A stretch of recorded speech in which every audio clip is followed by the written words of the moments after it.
Well, hello everybody. Thanks for being here.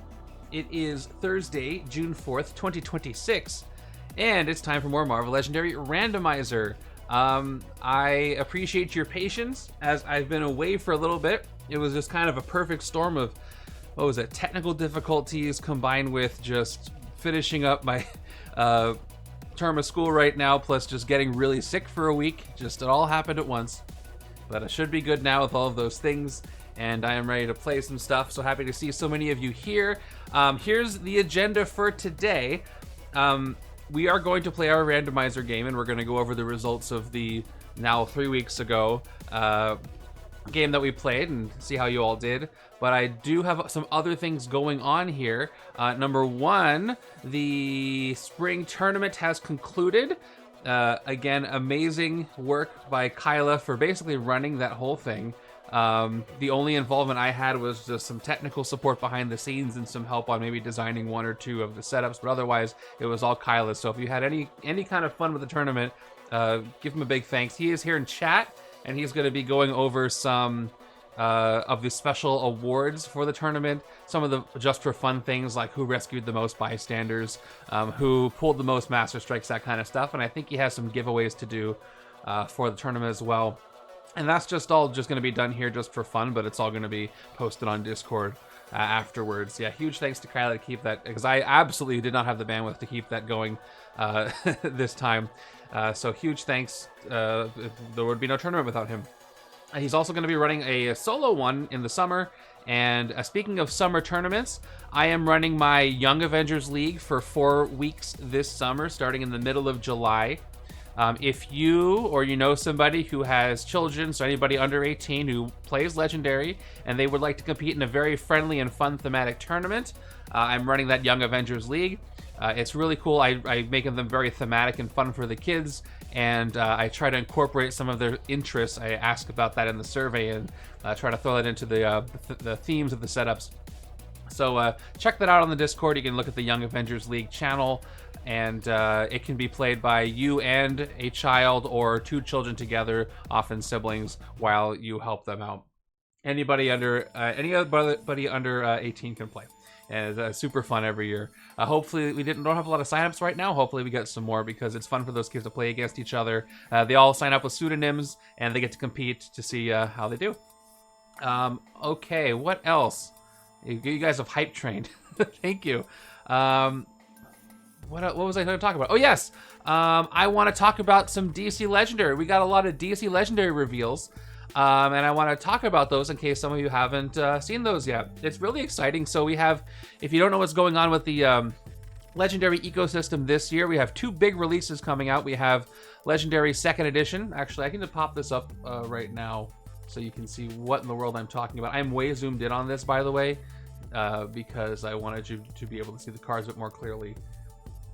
But yeah, let's look at the new stuff real quick, just for a moment.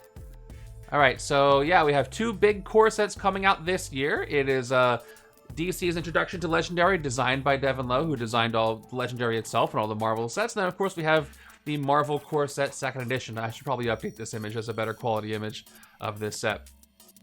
And if you go to newcardgallery.bageltopgames.com or just type in !new cards in the chat, I think it only works on Twitch right now, you'll get a link to this, and you can check out all the cards we know about. I've taken every single card from previews and Gen Con demos and all kinds of things, and I've cut and skewed the images and put them where they need to go so that you can see all the cards that we know about. So here's all the Marvel stuff. There's no news since the last time I streamed, but definitely check this out if you want to see what's in there.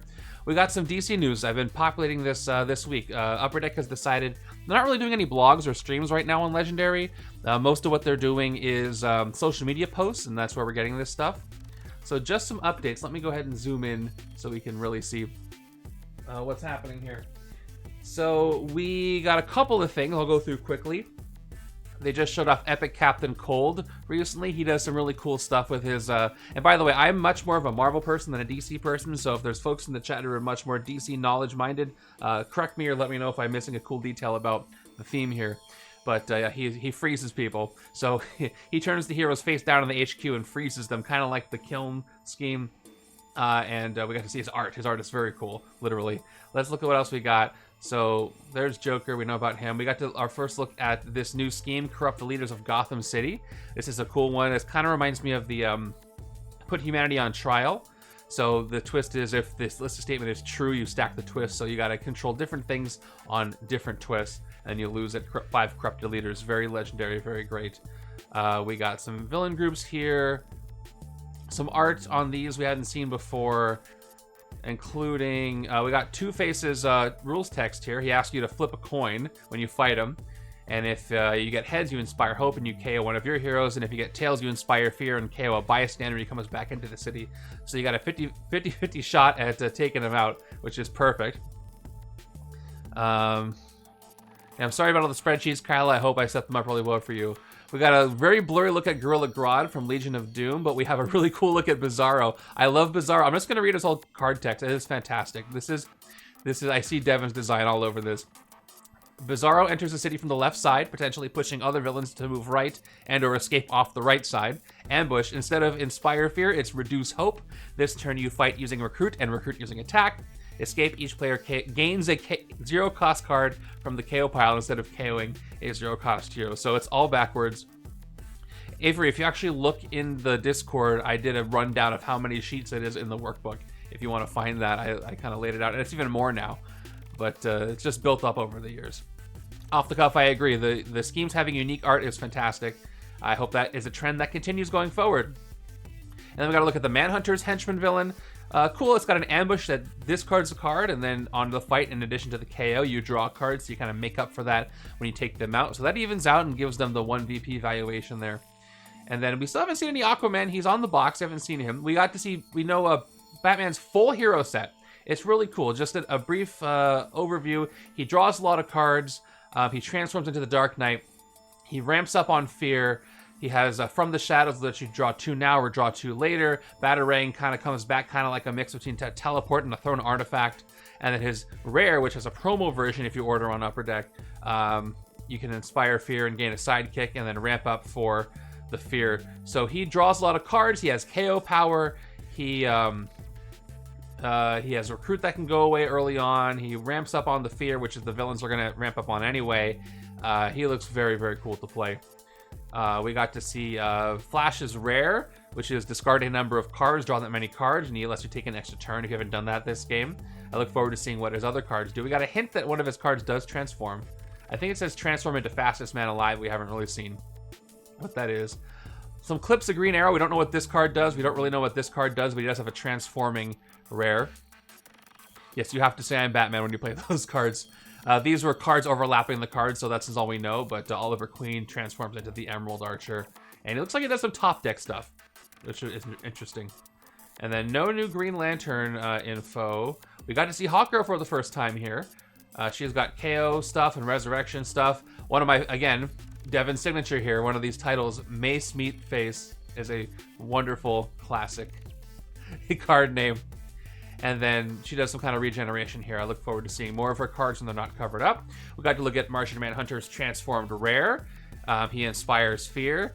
It's not Fin Fang Foom. That's who I thought it was at the beginning. It's him. And yeah, he ramps up on. He basically does Spectrum. You have at least 3 hero classes, and he ramps up on Fear, the second hero to do that we've seen since Batman. We know Superman's full hero set. So real quick. He has the transforming card that transforms into, this is hard to read. It says if hope is 2 or more, you get +2. It's Recruit, I'm pretty sure. And then you can inspire hope as well. And this ramps up on Worthiness, which is cool. Cards that cost 5 or more. His whole hero set works really well with Thor. And then Batman works really well with Tony Stark, Iron Man, which makes sense. He can cancel some wounds. And this is the coolest rare I think I've ever seen, if you haven't seen this one yet. It's cost 10, which the only other hero card that costs 10 in the game is Galactus and Heralds of Galactus that you can actually summon. This looks very hard to pick up. 6 attack, you get +1 attack for each Hope. Justice League, you get +1 attack for each other Justice League card to play this turn. Ranged, rescue a bystander, and strength, you may gain a hero from the HQ.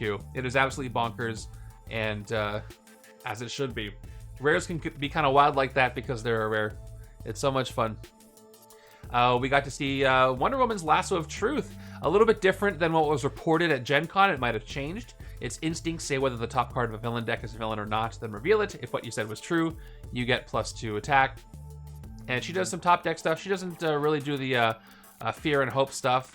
You get to another choice here. So peace or war to get recruit or attack, as you can KO and cancel Master Strikes and ramp up on Master Strikes. Very fun. We got to see some Cyborg. He ramps up on villain groups here. This is similar to Nick Fury's card from the original core set. Looking forward to seeing what else he does. I'm sure we'll see some more tech. We saw Nightwing before. We got to see the Aerial Avenger. Hey, Avenger's in this set.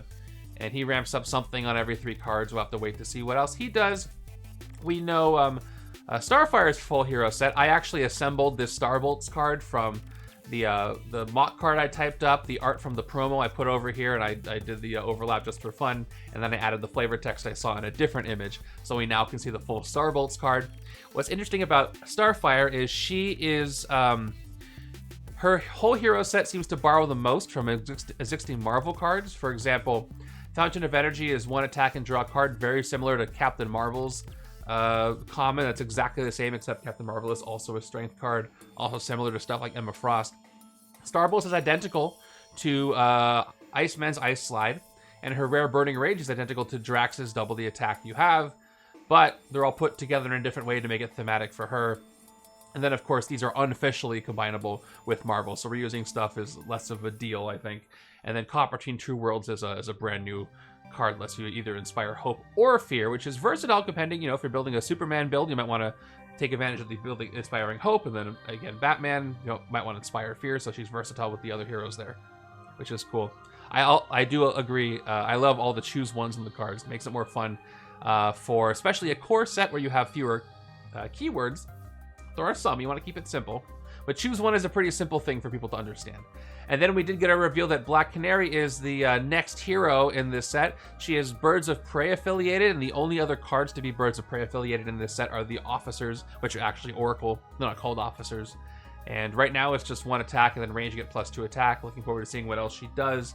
Another in the long line of legendary screaming people on cards. So there's one more hero. Yeah, I don't mind the quote-unquote cut and paste heroes, especially across franchises, not at all. There's one more hero that the core set is going to have. I'd love to hear in the chat who you think it's going to be. I'm going to put a poll in the Discord. I asked for suggestions on that today. And then there's the sidekick, which is the same as the new recruits, except you can only recruit 1 per turn. Here's our new starters, the Checkmate Pawn and the Checkmate Knight. Here's what they look like. Pretty cool art on there. And any other standard cards we know about? The Byastander is pretty cool. I forget who this character is. Somebody mentioned it, but it's a cameo there. And then a really blurry look at the Scheme Twist. It's got Lex Luthor there on the front. And we'll get a better look at those later on. But that's all the info we got on DC, and it's a lot of info. We're going to see... we are going to see if this releases at Gen Con or before. I wonder how that's going to work out, but that's that. And yes, I'm leaving the keyboard here. I need it out. I'm going to switch over in a second. Don't get scared. It's just a keyboard. Okay. I have to warn people. People get jump scared. Okay, so this... I think we can move on to last week's setup. It was very difficult. This was a setup last week. Last time we did this. It was Epic Claw, who's very tough on his own. And we also fought Horror of Horrors, which is one of the most devastating schemes in the game. And we had an okay hero deck, a lack of synergy there. But I do want to go over the results. I did do a legacy setup based on one of my early streams before I started the league. I'll post those results in Discord, and I'm just going to show you these results right now. What I want to know from you on this one, though, is what do you think the win rate was against Epic Claw's Horror of Horrors? I will spoil my game. I did not win. It was very difficult, and I failed. I did play 2 games. In my second game, I forgot to put a couple of Master Strikes in, so I couldn't even put those results in. And I think I forgot 3 out of the 5 just because I had the cards everywhere, so I submitted my first game results that were not great. And Dr. Psycho, thank you. That's who it is. And yeah, like what Kyla said there in that message, he's trying to make it a lot more automated, and I think you're going to be surprised at some of the cool stuff that's being done. We've got to make some changes to make solo work, so I think it'll work just fine after that. So TechFiend says a 13.42% win rate. Let's go ahead and see if you're right. I'm going to hide this for a second while I get this out here. All right, I'm where I need to be. And 3, 2, 1. Here's the bottom 3. And I'm here in the bottom 3. Look at that. So the winner is 15%. You were very, very close. 22 is also close. Near impossible setup. Fun level is 2.4. Bad. Honestly, I'm surprised it's not a lower fun level. So my game was the absolute worst. I was the bottom of the barrel here with only 31 turns. And like I said, I feel like I lucked out on what the horrors were, but everybody had the same horrors, so that was the equalizer. And Fives and Commander Kane didn't fare that much better either. So let's go ahead and go over the top 10 results. Let's see who won. Somebody won this thing, given the win rate. In 10th place was Montax with 21.5 total rank points. We gave it a fun level of 1 and said gross. I agree. 9th place was Warfire222 with 22. Hey, did you do that on purpose? 22.5 total rank points. Also didn't win. Never could get going and take advantage of Claw while he had a strength card empowering him. 7th place was a tie between Joso and TechFiend. 25.5 points for each of them. TechFiend said, just like last week, no issue keeping the city clear and no danger at all of actually hitting Claw. I don't think I barely hit him. Any confirmation on when the new Marvel-based set will be released? Last I heard it was sometime this month. The website for the pre-order said May or June, subject to change. With the rate of previews, I'm pretty confident it'll come out mid-June, which is only a couple weeks away. Fingers crossed. We'll wait and hope and see. Okay, 6th place is Lambertian, who also did not win, but got 28 total rank points. Only one escape, but started with his artifact. He escaped in mine too. This meant Claw's attack raised up to 17 attack after the first horror without any quadruple empowerment. From that point on, I had the city under control, but it was still a hopeless match. Often I had between 10 to 15 attack and couldn't do anything. Twist 6 was the last card of the villain deck, so this was a long way down. Let's hope there's someone who can win this match. Somebody did. Who was it? 5th place was Jesus Rocks with 29.5 total rank points, also with a 1. Epic Cloud was quadruple empowered by instinct the whole game. It wasn't possible for me to hit him once. Couldn't gain much synergy either. Kept the city swept clean though, so give me a broom as a reward, I guess. If you can equip it as a artifact, then sure. 4th place is KB Driven, who also did not win. 32.5 total rank points. Fun, but a long shot to win. Player 1 did some Old Man Logan stuff. Player 2 did Hulk 2099.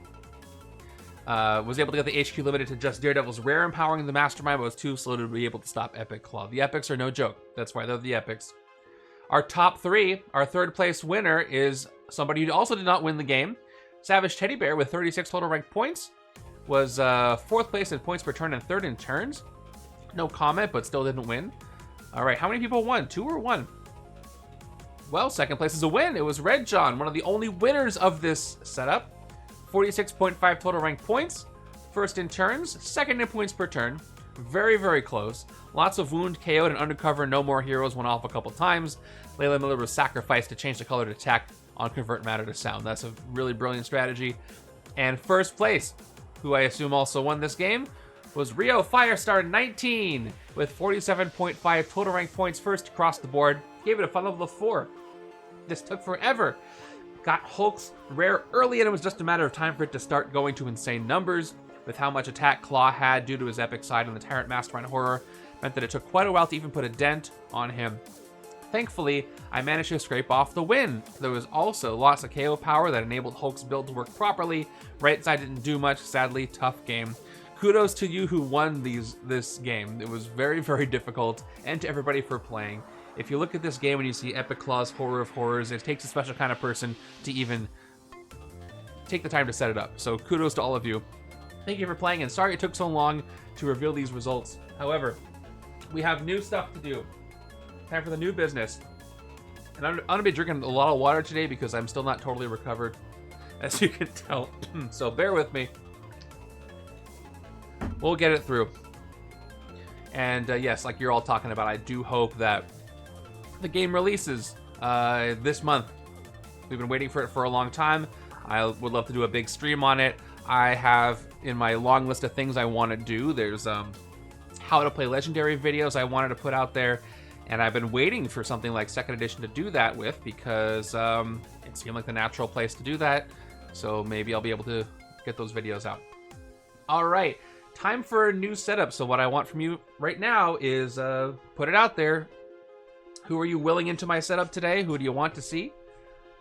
Let me know. Is this Gambit's day? If the set releases next month, we're running out of time for his core set to hero set to show up, his first edition. He's never appeared in the Randomizer League. And it might be too late for him. He might only get to show up after his second edition set is there, so who knows? But who's showing up today? What do you think? Who are we going to see? So, as I get ready to add my new match here, Morbius would be fun. Love his hero set.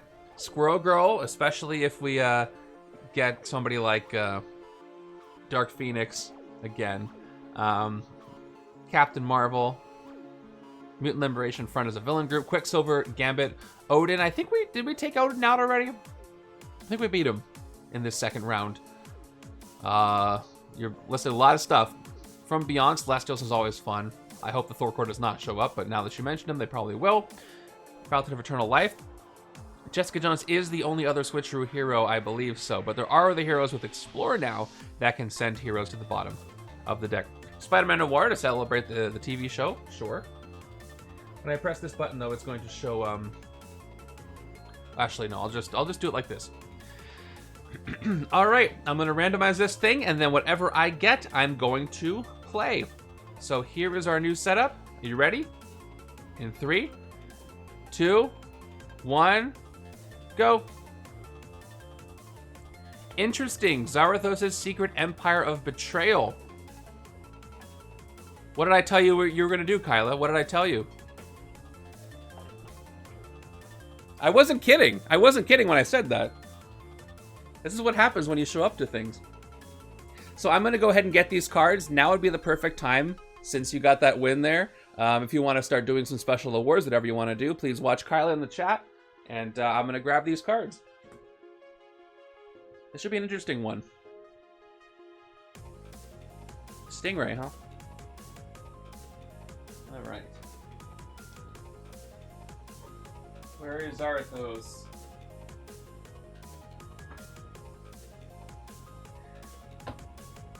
I don't really have much in the hero deck that likes those hero classes that Thor core are. Maybe some Cap Secret Avenger will work, but I'll try to saturate them all to the same side. Howard the Duck is here, though. Yeah, it's a bummer. I'm not going to worry about that because I like the rest of it. And again, thematic with Fallen and Monster Metropolis together. That always happens. It's been very thematic lately. Okay, Fallen and then Monster Metropolis. There we go. Ghost Deadpool. What are you gonna call? Yeah, I guess you win. Deadpool is there. I don't hate the Thor core as much as a lot of people do, but they can get in the way.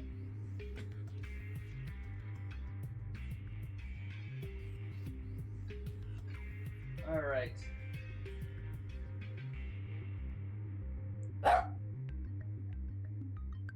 It formatted okay. So it looks like the highest total VP went to Mr. Tints for... It's okay. Would you? How much VP? I think the VP was listed, right? What is their total VP? Thor core can be. Howard and Jubilee. Okay.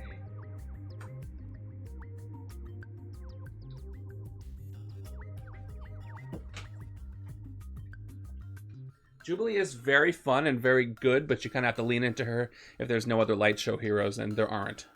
Tony Stark's a weird one because I have to coordinate with myself. So.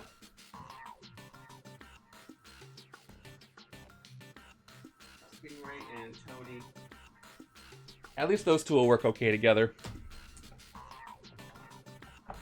The highest, so these are just for fun rewards because people had different setups with different maximum VP available. So just over the course of all the setups.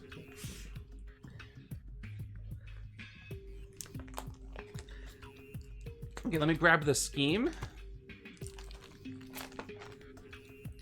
There you go. So most efficient average points per turn. David Asher at the top with an average of 4.64 points per turn. That's a very good. And Avatarish there who won the tournament in second place there. It's very high numbers. Sorry, I'm new here. Is there a place we can access this randomizer? Is something that you can create for personal use? It is not my creation. It is a travel size who created legendaryleagues.com. You can go to legendaryleagues.com to see all the leagues that anybody's running at any time for Legendary. And you'll see the Randomizer League there, where you can play this setup and all the ones that we've done on the stream so far. Well, welcome. And if you put an exclamation setup in the chat too, you'll get a link directly to it. So check that out. Oh, I didn't even see Sentry this whole time. That's not a good thing. I guess it's thematic though. Sentry's in the Dark Loyalty deck. It's very interesting. Yeah, so on the Discord, go to the Legendary Directory channel. The Legendary Directory channel I made that lists almost anything you would need to find about Legendary and community stuff and campaigns, tournaments, leagues, all that stuff. So check out that channel. A lot of people don't look at that channel for some reason. It's super useful, I think. Okay, Sentry. Forgot him. So let's go. And I had a lot of subs come in. I'm going to thank you all in just a moment once I start shuffling stuff together.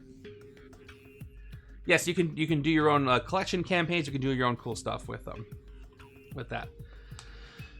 So I'll do the Mastermind and Scheme overview too soon, but I'm not sure how this one's going to go for me. We'll find out. I have everything minus MCU set since somebody's overwhelmed. Okay, you might enjoy Adventure Mode. Adventure Mode, if you own everything except MCU, you can play most of that stuff. It's a mode where a whole bunch of folks in the community have come together to make specific hero paths for individual characters. So there's 5 design setups for... Yes, it's on the... You should link to the sheet. It's on the tournament sheet, right? There's 5 design setups designed around a specific character, and you can play through. You can carry heroes through. If you beat them all, you get to unlock a hero and bring them to other matches. But is that not just the tournament sheet, Kyla? Then if it is, you can just go to tournament.bageltopgames.com. Yeah, tournament.bageltopgames.com if you want to see this stuff. Keep it easy. And you can go to adventure.bageltopgames.com if you want to play adventure mode. I tried to give Kyla permissions with all these bots, and somehow he still manages to upset them. I don't know. I don't know how he does it. But let me get this together. All right. Let me do a few thank yous while I'm sorting this stuff out. I don't know what happens if you go there. I don't recommend it. I am not prepared for what you might see. But let me do some Twitch thank yous as I shuffle in these heroes together. First of all, thank you, Big Pick, for the Prime sub. 26 months. Go, Bagel, go. I appreciate that. I'm doing my best. Jalt, thank you for 46 months. I appreciate you as well. Canon Eyes, thank you for 5 months. KB Driven, thank you for 8 months with the Prime sub. Kyla, thank you for 29 months with the Prime sub. And Montax, 47 months. These months numbers are getting very high. Thank you very much for that Prime sub. I'll shout out Canon Eyes for a 15 stream streak. That's pretty cool. And then Kyla gave out a sub gift. Thank you for that. And then Thaler the Green, thank you for the Prime sub. Very kind of you all to use your Prime subs on me. If you have Amazon Prime, you can just do that because you get a Prime sub every month. And I am honored to be the subject of your Prime sub, and I will try to play a good game to reflect that.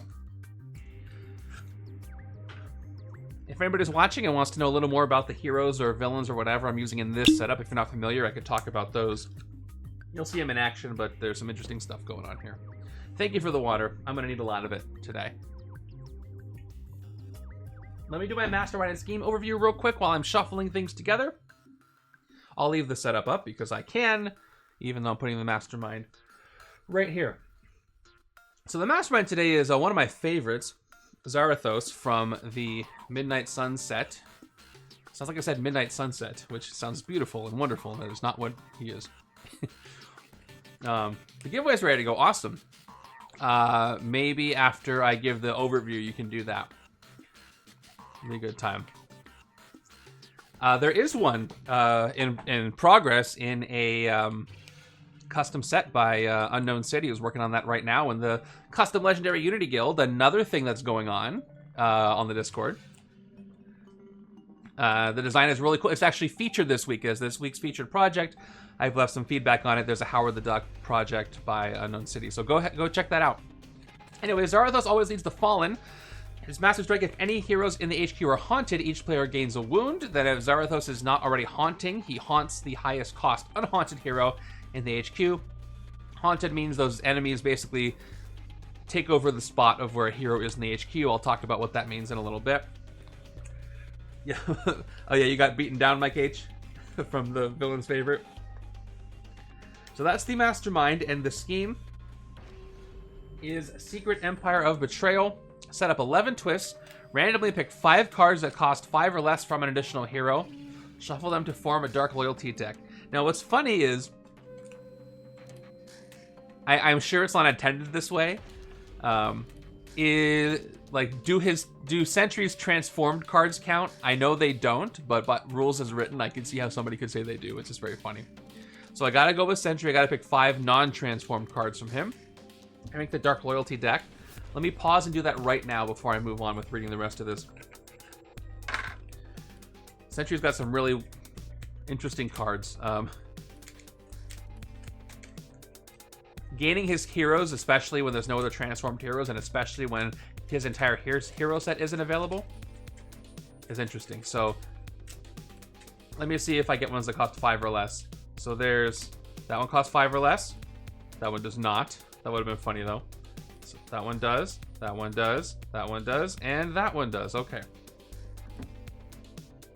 A lot of those are his transformed ramp that aren't going to help me. You played the most disliked set. Which one was that? The most disliked one. Best shield operative. Oh, you got sent most undercover. Well done. Okay. Here's my Dark Loyalty deck. I'll put that right next to the scheme. Twist. Shuffle this twist into the Dark Loyalty deck as a Vicious Betrayal. Then reveal the top card of that deck. If it's a hero, gain it. If it's a Vicious Betrayal, put it next to the scheme, and each other player gains a wound. Evil wins when there are 6 Vicious Betrayals next to the scheme. More stuff to track. I will track that on my virtual tracker because that'll be a little easier for me. Let's finish building my villain deck here. We got our 5 strikes, 11 twists going in. I got the what if ones. Looking forward to the new ones in 2nd edition, and 2 bystanders as is tradition. The question today of the legendary question of the day on the Discord was about how many standard bystanders and do you put in your bystander deck, and how many standard officers, etc. I only use 30 standard bystanders because I enjoy that saturation of special ones, and some people only own 1 core set, so that's what we do for the tournaments and such, to keep it a bit uniform and keep things more interesting. Okay.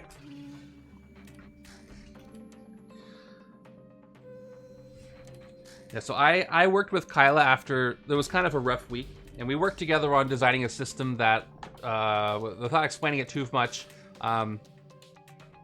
helped us see at a glance if a setup was going to be too unforgiving or not before it went out. And I think that worked really well for the rest of the tournament, given the fun level results. Yeah, Thor core are tricky. They can clog up a deck.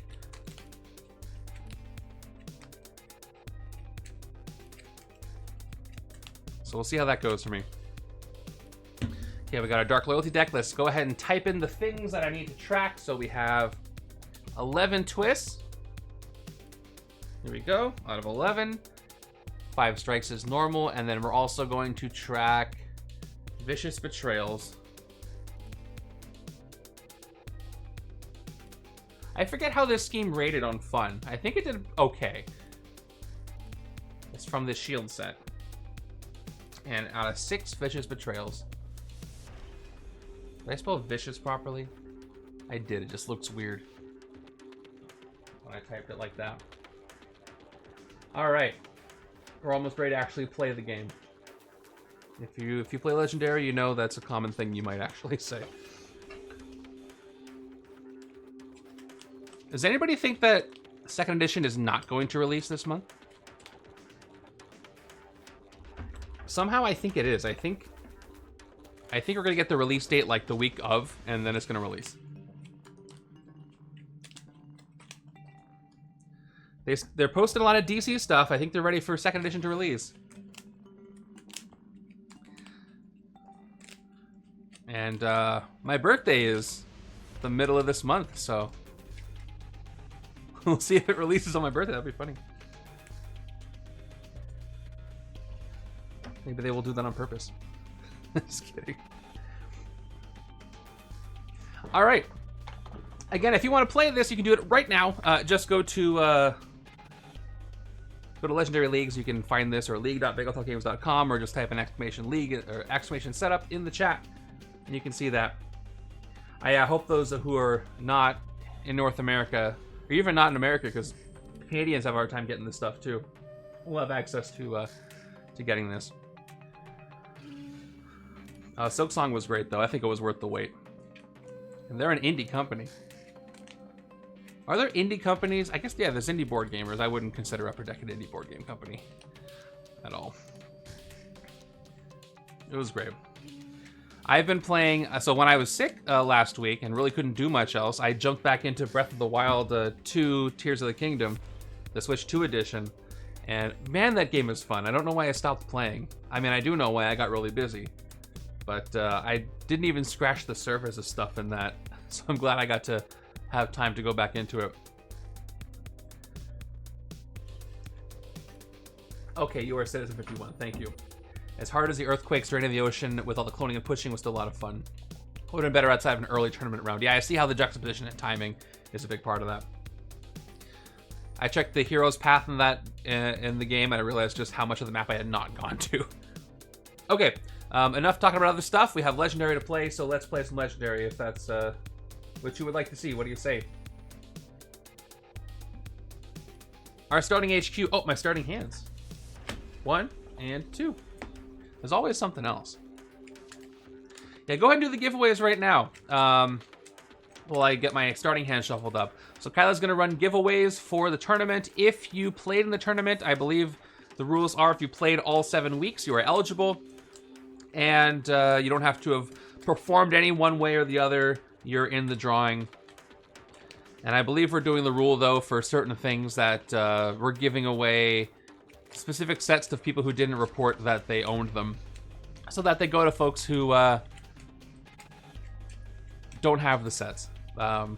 Because we feel that's a more rewarding thing when we're giving these sets away. We don't want them to be resold necessarily. We want you to play them.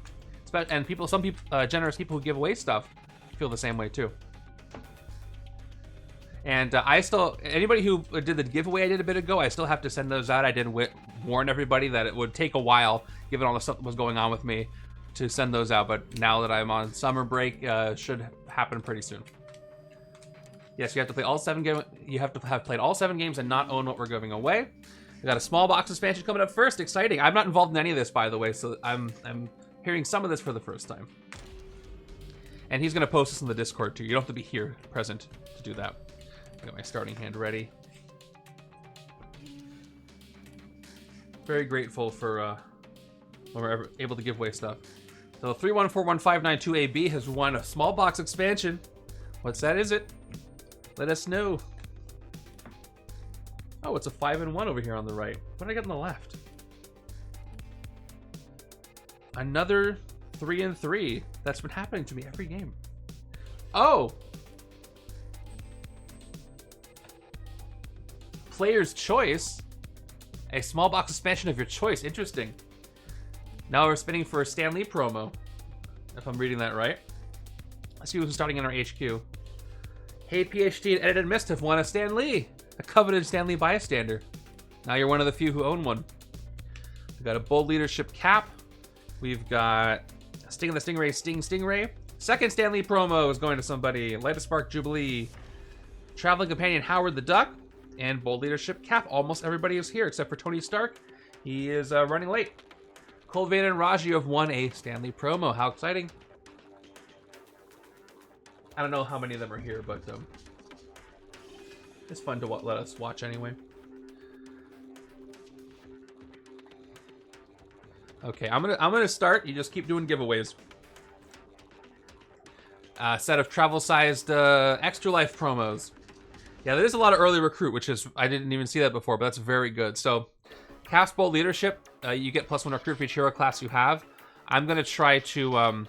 I don't think anything in here can convert recruit into attack though.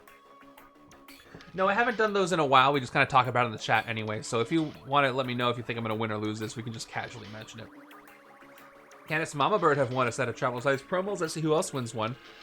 One side's got to take all the Thor core, so I think that's going to be the cap side, and maybe I can just recruit stuff out of the way. Now, when I'm worried about the haunting, that's going to make things interesting because I need attack for that, not recruit. Anyway, we'll see how it goes. Yeah, what is in the set of travel-sized promos? I forget what's in those. Let's start with turn 1. Here we go. Left-hand side. 4, 5, 6. And yeah, this is a strange 3 and 3 to start the game with. So turn 1 is going to give us Marcus, the symbiote centaur. I recall from the comics he is also diabetic, but it's not mentioned on the card. I'm happy he showed up first. He has ambush and charge 2 spaces, which means he's not going to push anybody. So I'm glad he showed up. So that's your choice. So did both of them win a travel size set? Or all 3 of them? That's a lot of names. Okay, so he's going to enter. He's going to charge 2 spaces, 1, 2. And check it out. Wow. Enjoy those. Those are some very fun promos that Travel Size gives away. Or gives in thanks for donations. While in the sewers, rooftops, or bridge, he is in wolf form and gets +3 attack. So you are in wolf form. I almost want to have a token for him when he does that, but we didn't make a token for him. I'll just put attack on him. And this is a big one. Kyla's giving away personally a World War Hulk expansion. It's out of print. It is one of the most fun expansions in my opinion. Very, very highly coveted. And it's going to somebody who doesn't own it. Wow, Yeeches, you have won a World War Hulk set. If you're here, please reach out to Kyla. You'll probably see it on the Discord. But enjoy those transforming cards. Congrats. So much fun. And thank you again, Kyla, for doing that. Very kind of you. All right, let's play some cards now. I got nothing to fight. So we'll go 1, 2, 3. Yeah, congrats to all the winners, and thank you very much, Kyla, for that. With my 3 recruit, I have options. Let's take a look at what we have. We've got Bolt Leadership Cap. 0 recruit, but +1 recruit for each hero class you have. What's kind of funny, this is almost how his 2nd edition set works now. It costs 1 more, but it gives you 1 recruit. And then Light a Spark Jubilee. Is draw a card in Light Show. You get +1 recruit for each Light Show card you played this turn. To activate Light Show, you need 2 or more Light Show cards, I believe. And I want to take all the Jubilee cards together. Oh, you got your Rogue Rare signed by the voice of Rogue. That's super cool. I didn't think about getting the cards signed by voice actors in the shows, but that's very, very interesting. A very valuable Rogue Rare you've got. Traveling Companion Howard the Duck is 2 recruit. Reveal the top card of the bystander deck. If it's a special bystander, rescue it. Otherwise, put it on the bottom of that deck. If you like Transforming Masterminds from World War Hulk, check out the Ant-Man and the Wasp MCU set. Has 3 Transforming Masterminds that are very, very fun. Really fun set. I don't like this card as much. Sometimes it can be fun if you rescue a lot of special bystanders, and I do have a high saturation of those. But I think I'm going to have to and it's the most expensive thing I can recruit. Bold Leadership won't trigger early because Gray is not a hero class. So I think I am going to go ahead and pick up Howard the Duck. The Special Bystanders are best early, I think, and I should pay what I can afford, or I should take the most expensive card I can afford. Clear things up out of there. So I got that on the left. And more Jubilee showed up. Alright, I'm going to have to take Jubilee altogether, and that might win me the game if I can make that work. If she gets haunted, though, I'm going to be in trouble. Don't have a lot of attack to make that work. Yeah, I mean, I was trying to tell Upper Deck, hey, you guys should do a sale on the 3 latest MCU sets. If you bundle them all together, I think people will buy them, and I don't know if they didn't really do that. Maybe they didn't like my suggestion, but I think it's a good idea. Infinity Saga, Guardians, and Ant-Man and the Wasp. Maybe there's restrictions on what they can do. Is anybody in the chat who doesn't own those sets that if they bundled them with a discount, you'd get it? I think it'd be a good idea.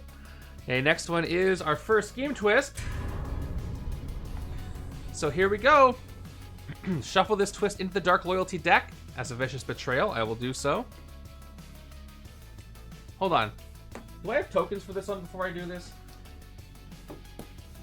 I think I do. I do. I forgot about these. So I'll keep the twist in the deck, but I've got these Vicious Betrayals. When revealed from the Dark Loyalty deck, put this next to the scheme when each other player gains a wound. So that is what I will shuffle in to the Dark Loyalty deck instead, because that's more fun. Then I got to reveal the top card of it. And the alt art is really cool too. And what you can do is, if you get the set, you can just slip in the alt art into the front of the card sleeves, in front of the official cards, and then you know exactly how many you need and where they need to go, and you have you're supporting the original releases. I don't know, Snatch Cat, who would be crazy enough to do that? That's a lot of cards. All right, top card of the deck is a hero. If it's a hero, gain it. Unfortunately, because it's Sentry, it's going to be kind of a dud card. It's Rival Personalities. You get +1 attack for each card that transformed this turn. I have no cards that can transform. What's interesting about this, though, is if I had a transforming Mastermind or a transforming Scheme and they transformed, this counts towards Sentry's transforming. But that's not going to happen either. Sentry is going to actually be pretty good with the DC heroes. So him and Superman actually a pretty good pair. They can go toe-to-toe anyway. So, I have to gain it on the right-hand side. Cool. Didn't really want that, but whatever. Let's go ahead and play some stuff. 2, 3, 4, 5. Metal Sandman, the cards are so good. Whatever you got to do to get past it, I highly recommend it. In our fun level ratings, those 3 latest MCU sets are, I'll say this, they're in the top half of fun. Out of all 39 sets, they're in the top 20. All of them.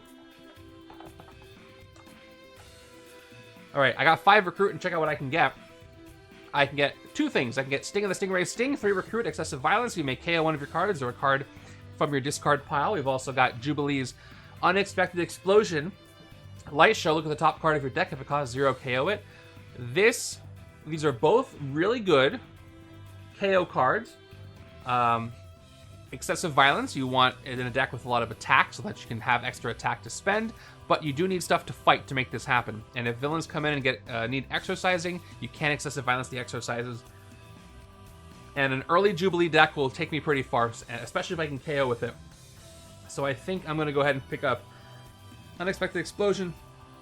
I'm trying to make a Jubilee deck on the right, even though I do have a Sentry card that I got stuck with. And we got the swimsuit showing up.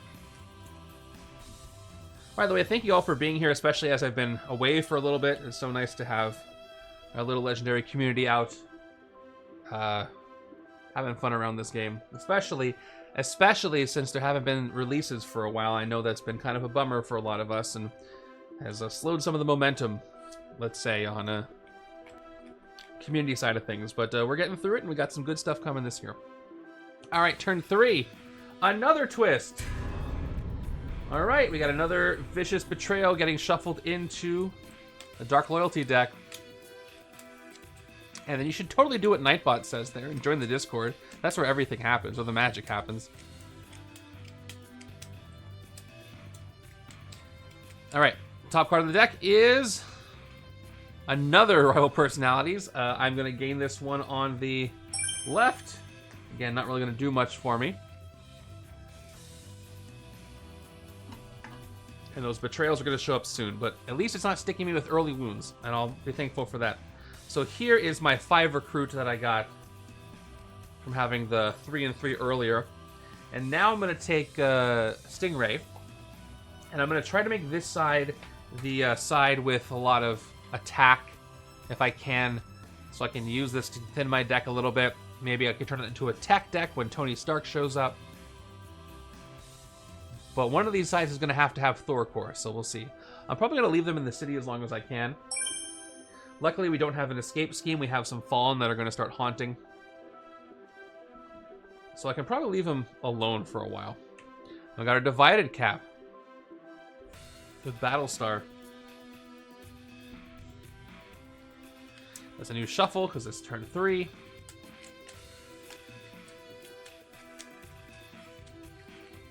Anybody have any guesses to who the final DC hero will be in the core set? I've heard Huntress, Beast Boy, Shazam, some others. The Question would be a very interesting core set inclusion. Imagine if he's the one there. I feel like it'll be a bigger name, but would be a surprise. Also, do you think a Watchmen set is possible?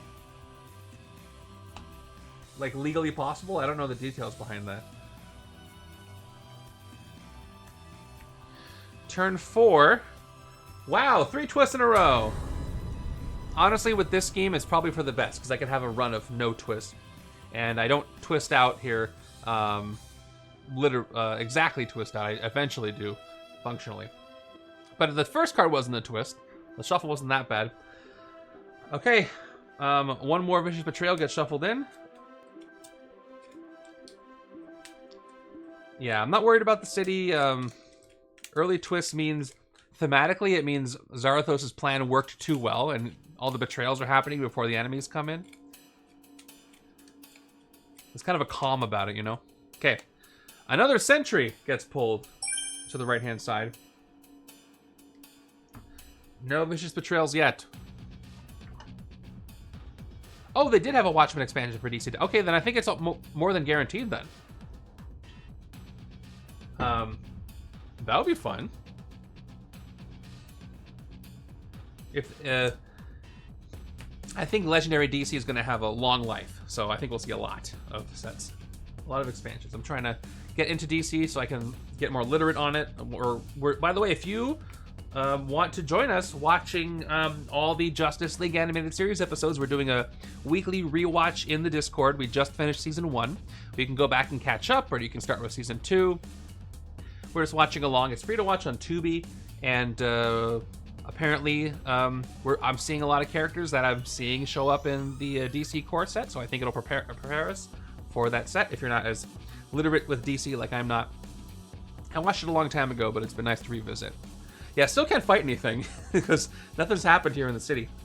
Well, let's do some more recruiting. This is where I have Jubilee. So the only Jubilee card I have here is Light a Spark. Draw a card, Light Show, you get +1 recruit. For each Light Show card you played this turn, I definitely want to have at least 2 Light Show cards in my deck, and hopefully more, so I can make her work.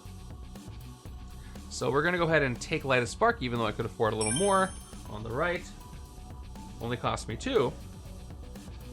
And there's more Howard, right place, wrong time. Who cares about no team icons? Unfortunately for him, a lot of team icons here. But that's that. Sometimes bad horror movies are the best if you're in the right environment for it.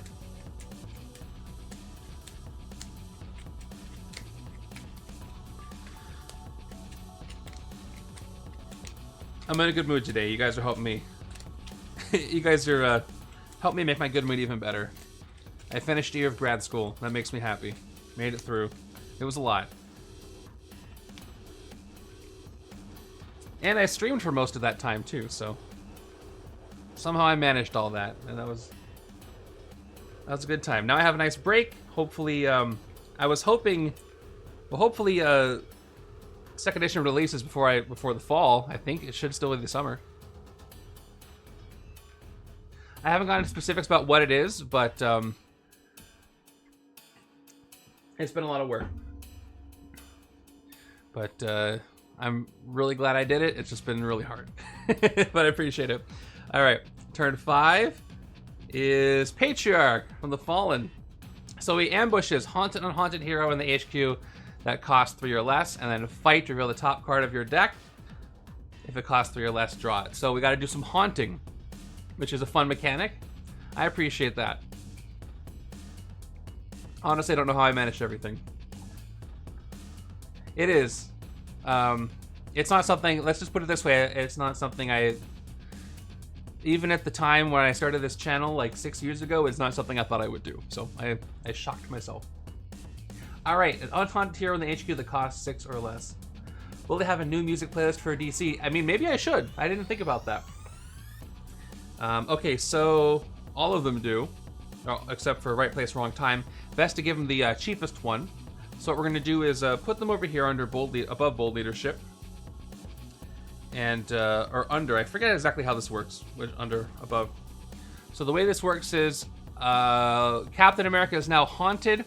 What I need to do to get Patriarch out of there, I have to pay attack equal to that hero's attack to exorcise them, and I believe I get to gain them or KO them, and then the enemy enters the sewers. But it's been a while since I've done this, so I do actually want to check the keyword just to be 100% sure. Let me see if that goes through. And then we'll see if all that stuff works. Yep. Yep, exactly what I said, so perfect. And I can't recruit it, I have to exorcise it if I want to get rid of it. Okay. Stingray, 3 recruit. If I fight something for 1 more attack than I need, I can do a KO, but I don't have anything to fight for that. That's a lot of recruit. I'm ready to pick up some rares if rares decide to show up. That's 4, 5, 6. Just take up the whole chat window, won't you? That's my fault. My fault for asking. So, on the left-hand side of a 6 recruit, I think I still might want to take Right Place, Wrong Time. I do have enough attack to exercise Cap, though. You gotta keep that in mind. I can't use excessive violence with that, though.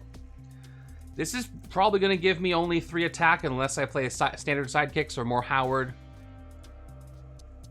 But I'll take advantage of the fact I can get it out of the HQ before it gets haunted. I was hoping to build a tech deck, but it's not really happening. Oh, and there he is, Genius Billionaire. 1 recruit, 1 attack, and coordinate. I've got 2 attack here. 1, 2. Did you see Upper Deck?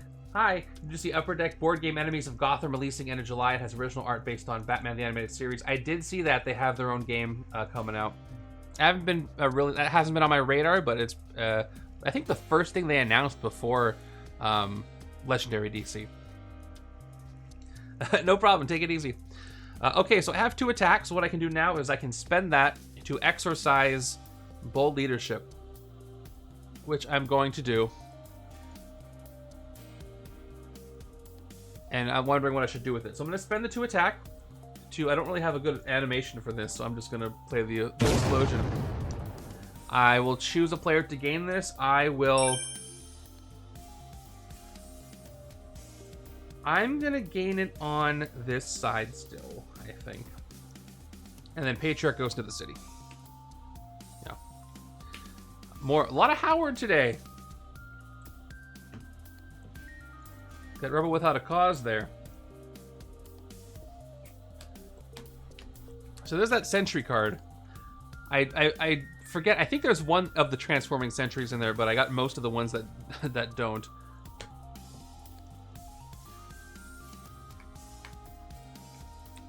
I started by playing 2-headed solo, and that's all I played. And then once What If released with the solo update, I loved it so much that I switched to playing primarily solo. I did that for a while. I still do those. I owe our Mastermind members some games that they have commissioned for me, and I'm going to play those in solo. But I keep a lot of Howards. Maybe I'll get the Howard Stark Bystander. The Randomizer League, I have to do two-handed two-player because that's what most people prefer to play, and everybody plays the same setup. I'm playing, plus it brings in more variety, so I'm doing that here. But What If Solo, now being marketed as second edition solo, like What If doesn't exist for some reason, is very, very good. Best solo version, in my opinion. Turn 6, another twist. Probably going to get a Vicious Betrayal this time. Let's take another one and shuffle it into the Dark Loyalty deck. And see if we get one. There were only 5 Sentry cards in here. Alright, top card is, there's our first Vicious Betrayal. So, when revealed from the Dark Loyalty deck, put this next to the scheme and each other player gains a wound. So there's our first Dark Loyalty, and then wounds go out. So each other player means the left-hand player gains a wound, and it's a Blinding Flash Grievous Wound right there, so gross. I like having more heroes too, but that also means you have to set up and clean up more heroes. The setup and cleanup is honestly a big perk of solo mode. And the game's faster too. You can get if you're playing modes like Arcade or Adventure, I like doing those in solo because you get to the modes a bit faster. Plus, you get to focus on a single deck, and you get to it pays dividends more quickly in real time, where the strategies come together without having to wait. Because already I'm on turn 6. I'm about half an hour, almost 40 minutes into this game, and I don't really have a synergy yet. I know I'm doing a stream and I'm talking, but still, it takes a while to build that up. All right, so that's out of the way. I got my first Vicious Betrayal out of 6. 7 more twists left. I will fail on the last twist, but that's a good place to be in this scheme. It could have happened a lot earlier. All right, I just got a lot of attack to do. So I can't do Light Show, I can't do the Transform ramp, so let's just count it out. We get 3 attack from this. We get 2 attack from Rival Personalities. 2 more. I got 1 more attack from the Trooper, and then another Trooper. So that's going to leave me at 7. Guess what I can do with 7 attack? I can hit the Mastermind at this early stage of the game. Because he's not haunting anybody. No strikes have happened, he's only 7 attack. So let's go ahead and hit the Mastermind. Early. Pretty early hit on the Mastermind. Kind of thanks to that Sentry card that I was able to pick up early. I made the Tony Stank joke the other day. Eruptions of Hellfire is our first tactic. Fight. Zarathos. Is it Zarathos or Zarathos? I always pronounce things wrong. He haunts the highest unhaunted covert and or ranged hero in the HQ. Each other player discards a ranged or covert or ranged hero or gains a wound. We got a 4-cost covert and a 2-cost covert. Oh, this could have been so close to failing. He's going to go ahead and haunt Howard the Duck. And then each other player, left hand, discards a covert or ranged hero or gains a wound. Unfortunately, I don't have any. So left hand side is going to gain a wound here. Oh, it's another. I got 2 grievous wounds in a row. That's really bad. So the tactic doesn't haunt. The tactic is defeated. I make that logistical error sometimes. So Zarathos goes here. I forget if you put him over or under. Yeah, tuck it beneath. It's under. Because I can't recruit Rebel without a cause, and I have to pay 4 attack to exorcise him. Poor Howard. He's being haunted by evil demons, and he didn't ask for that. I got 2 recruit. I got a couple options here. This is my Jubilee deck. I gotta keep that in mind. I'm trying to make it a Jubilee deck. I've got Genius Billionaire, which has recruit, attack, and coordinate. Coordinate means you can discard this card. Is it discard and draw? You discard a card for the other player to play a copy of it. I think it's discard and draw. I haven't used coordinate in a good while. And it's kind of hard to play with in any kind of solo mode, I think. It's a great keyword for multiplayer, but kind of rough in solo. Yep, draw a new card. And they've also got Superpowered swimsuit. I'd like to avoid using the half attack, but the card draw is useful. The target attack is useful towards the Mastermind. I can't use it to exercise, though. But it doesn't take up any space in my deck, which is great for Jubilee. So I think I'm going to go with the swimsuit to take on the right-hand side. And if I don't see a lot of Jubilee, I might just have to make it a tech deck instead. Oh, but there she is. A little late, but, you know, she was at the mall. Don't blame her. I gotta either do a lot of KOing or get a high enough saturation of Jubilee, or both to be able to use her light show effects effectively. Her ramps are fantastic. Turn 7 is the Thor core. And here's why they're so controversial. They have 3 attack, fight, gain this as a hero. When you do gain them, they become a 2 recruit hero that has the superpower strength range to get +1 recruit. They don't give you any KO power. They fill up your deck with a lot of recruit. And in the late game, you generally don't need that. So my strategy here is to leave them in the city as long as I can. Because they don't give me any VP anyway. There's no really penalty to leaving them there, except they if they get pushed out and become an escape, that can hurt your tournament or your league score. So I've got 4 recruit and 3 attack here. Simple. I do kind of want Marcus to get pushed so I can take him out. I could fight the Thor core, so that's tempting. However, what I just said, I probably don't want to do that. I can't exercise Howard because he is at 4 attack. With my 4 recruit, though, I could get the divided cap. And here's what it does. Inspire a Nation gives you a sidekick, and Inspire a Man gives you 2 attack and gives you some hero classes for things. Yes, if you're using Lady Thor and Captain Marvel, they're pretty good. When I design tournament setups that do use the Thor core, I try to give you one of those too, because they're both in that set. So, you know who also was going to like the Thor core? Superman. He would appreciate the Thor core, I think, thematically. It's so funny to think about that. But, yeah, I think I'm going to go ahead and go with the divided. If nothing else... Whoop, over here. Not over there. Over here. 2 for the divided. How about that? And there's Secret Avengers Assemble. +1 attack for each sidekick and other Avengers hero you played this turn. Oh, hey, Sentry can help. He's an Avenger. And, I'm about to shuffle. You know what? Because I'm early enough in the game, and this is my first one, and I have the attack, I will fight this one Thor core. Just this once. I'll gain it as a hero. The rest of them I'll probably leave. Unfortunately, they do have a team icon, so Howard can't use his ability off them. Howard gets real good when you do have unaffiliated heroes. There's a lot of them in the game.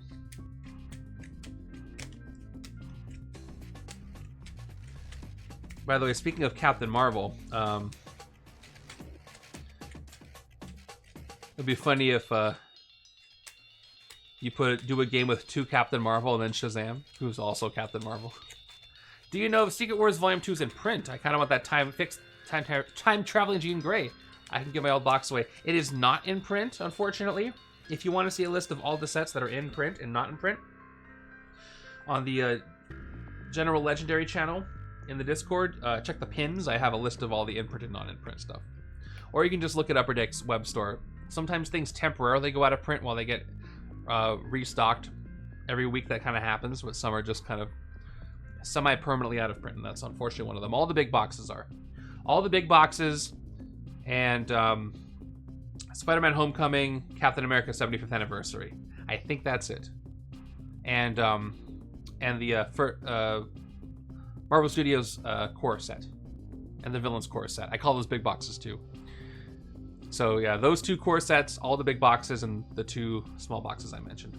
All the medium boxes are in print still, and most of the small boxes. Okay, turn 8 is Man-Thing. Ambush. Each monster Metropolis villain captures a bystander. That's going to be Marcus, and that's going to be a Man-Thing. Again, maybe I should have left them there so Marcus got pushed. So Marcus is going to capture... That's a wound. What is a wound doing in my bystander deck? Okay, a standard bystander, and Man-Thing's going to capture Magma. Today's game is brought to you by the letter M.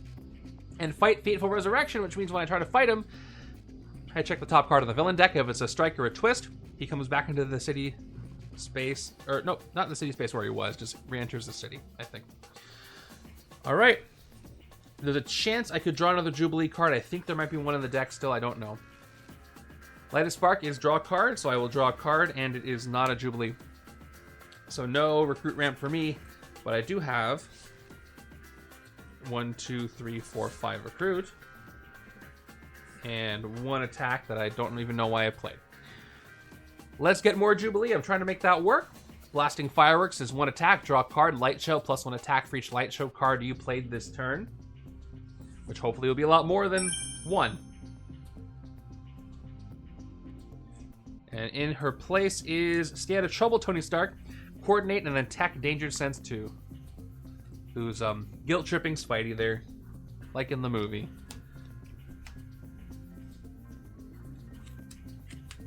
What's the next, isn't the next Marvel thing Brand New Day? In July, right? Next month? Or is it August? I feel like there's going to be some big surprises in that one. I'm looking forward to it. Moving on over. Keeping this game going. We are on turn 9. I feel like it's been a lot longer than that, but we're only on turn 9. And we have another Thor core. All right, they're doing their job. They're pushing Marcus out of the rooftop, so he loses his buff. And I'll probably not fight these ones. I need some attack. I'm really lacking on the attack here. So I'll play Stingray for 3 attack, 3 recruit, sorry. I do have Howard here, and I get to do a thing. 2 recruit, reveal the top card of the bystander deck if it's a special bystander rescued, otherwise put it on the bottom of that deck. And the top card of the bystander deck is not a special bystander, so it goes to the bottom. Thanks a lot. And then 2 more recruit. Enough for a rare that's not here. I also have 2 attack. That won't be doing anything for me. Yes, I did hear about that. That endgame was going to be updated. I didn't think it was different endings. I think it was going to be some additional stuff. Because the Russos are coming back. What I've heard from a lot of folks talking about this, people in the know, is that the Russos are designing Doomsday as a direct sequel to Endgame. So if you didn't watch any MCU since Endgame, which a lot of people haven't, it'll flow really well into Doomsday. So given the events of Endgame, I think it's going to have a lot to do with, since Chris Evans is returning and obviously RDJ is returning, to what happened in that movie. Yeah, actually, I believe that the Weapon X Wolverine Heroes set, based on the art rating, I think that hero set is the highest overall rated hero set when it comes to art. I'll have to double check on that. Based on card frequency. So what I did was I weighted each card, each art value based on how many cards there are. So the commons are most heavily weighted, followed by the 3 uncommons, and the rare has the lowest weight. There's only one of them. And when you calculate things that way, the Weapon X Wolverine set, people really like the commons and uncommons and rare all together. So yeah, I'm working on putting all that stuff out. All the ratings are up for everything that's not the heroes, but I'll get those out there too. All right, yeah, 7 recruit. Well, we got Secret Avengers Assemble. Gives me a ramp for Avengers Heroes, and I can really make this work, even though I have a lot of recruit there. So I'll pick this up for 5, and maybe we'll test some Tony Stark. Maybe Steve and Tony can work together here. Maybe. All right, we have, for 2 recruit, we can get a sidekick, we can get Genius Billionaire, or we can get Bold Leadership. I have plenty of recruit. I think I'm going to go ahead and get Genius Billionaire for a little attack, and I can coordinate it if I remember. The hard part about coordinating in solo is remembering to do it, because you're not looking at the other deck when you're looking at the your own deck. And I always forget, especially when I'm streaming. So if I pull a coordinate card, I'm going to have to make sure to put it on top. We're very clear in my hand, so I know what I've got. I got a Grievous Wound, and that really hurts. I don't like that. I don't like that at all. Only 1 Jubilee in hand, once again. Turn 10. Okay, we got Atrocity, who first enters the city and then does his ambush. So he goes here, and ambush, haunt the leftmost unhaunted hero in the HQ, and fight rescue a bystander. So he's gonna do a 2-for-1 and haunt Cap and Battlestar at the same time. This is gonna cost me 3 attack. And unfortunately, Marcus made it to the bridge, so he is 6 attack once again. But this side is getting a lot of attack without any keywords going off. Just raw attack. See, 3, 5, 6, 7. That's so funny. And with that, I can do a couple of things. I can fight the Thor core and Patriarch if I'm worried about stuff escaping. Left-hand side doesn't have a lot of attack, so I am a little bit worried about 2 villains coming in and causing escapes. I could exercise both of these, but that would cause an escape next turn. I could just fight Marcus, but what I'm going to do is fight Patriarch because he might give me some extra attack with my card draw. Especially if I draw a Jubilee. We'll see what happens. Let's go ahead and fight him for 4. Yeah, let's do this now. Spend 4. And then fight. Reveal the top card of your deck. If it costs 3 or less, draw it. Top card of my deck is an agent, so I do draw it. Doesn't give me any extra attack, though. So that's taken out. Then, what I can do is I can exercise Atrocity, but that puts me at risk of an escape. Close to it, though. Or I could fight the Thor core. I am willing to take 1 Thor core over here, too. Just the 1, though. So I'm going to take it and gain it. I don't want too many. It's kind of like the quantity of officers you want, you know? There's 8 more of them in there, so I got to be cautious. And then I'll take 1, 2, 3 recruit. I'll generate that. And with that, I can't take either of these 2 Tony Starks. They're too expensive. I can't exercise these, so my only option is Bold Leadership. I don't really need it, but I will take it so I can refresh the HQ. I do not get to refresh any other way here, so let's do that. And then that was worth it, and covered another Jubilee for later, which I should be able to recruit this turn because I did get 2 Light Show cards. I can finally do a Light Show on turn 12. Let's keep this going. Turn 11, though, is our first Master Strike, and I want to play the right sound for this because he's kind of a monster sort of character. Hey, where'd he go? He was here. So check this out. Here's how this works. Master Strike, if any heroes in the HQ are haunted, each player gains a wound. They are, so each player does gain a wound. And here's how they... Oh, we got double enraging wounds. That Master Strike made me really mad.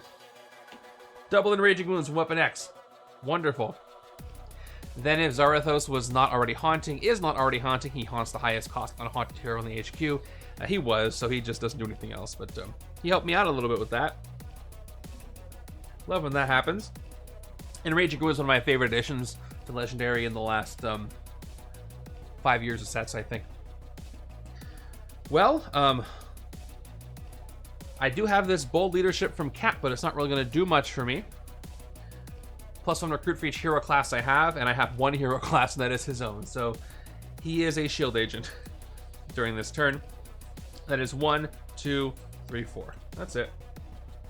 1 trooper, and then a grievous wound that says if each player discards a card, I can KO this wound. I could discard the trooper with no real problem.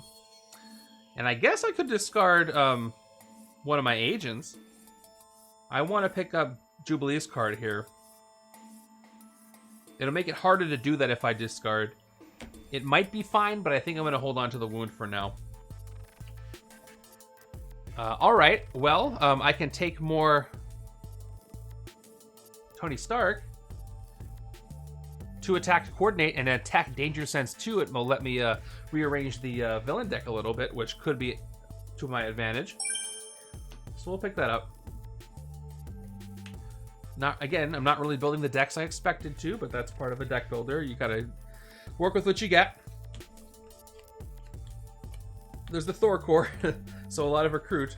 I don't have a range to trigger their extra recruit, but we'll see. All right, ready for some light show? We can finally do some light show. Turn 12 is Matarkus, who's got Blood Frenzy, which means She gets +1 attack for each different VP value in my victory pile. And Ambush, haunt the rightmost unhaunted hero in the HQ.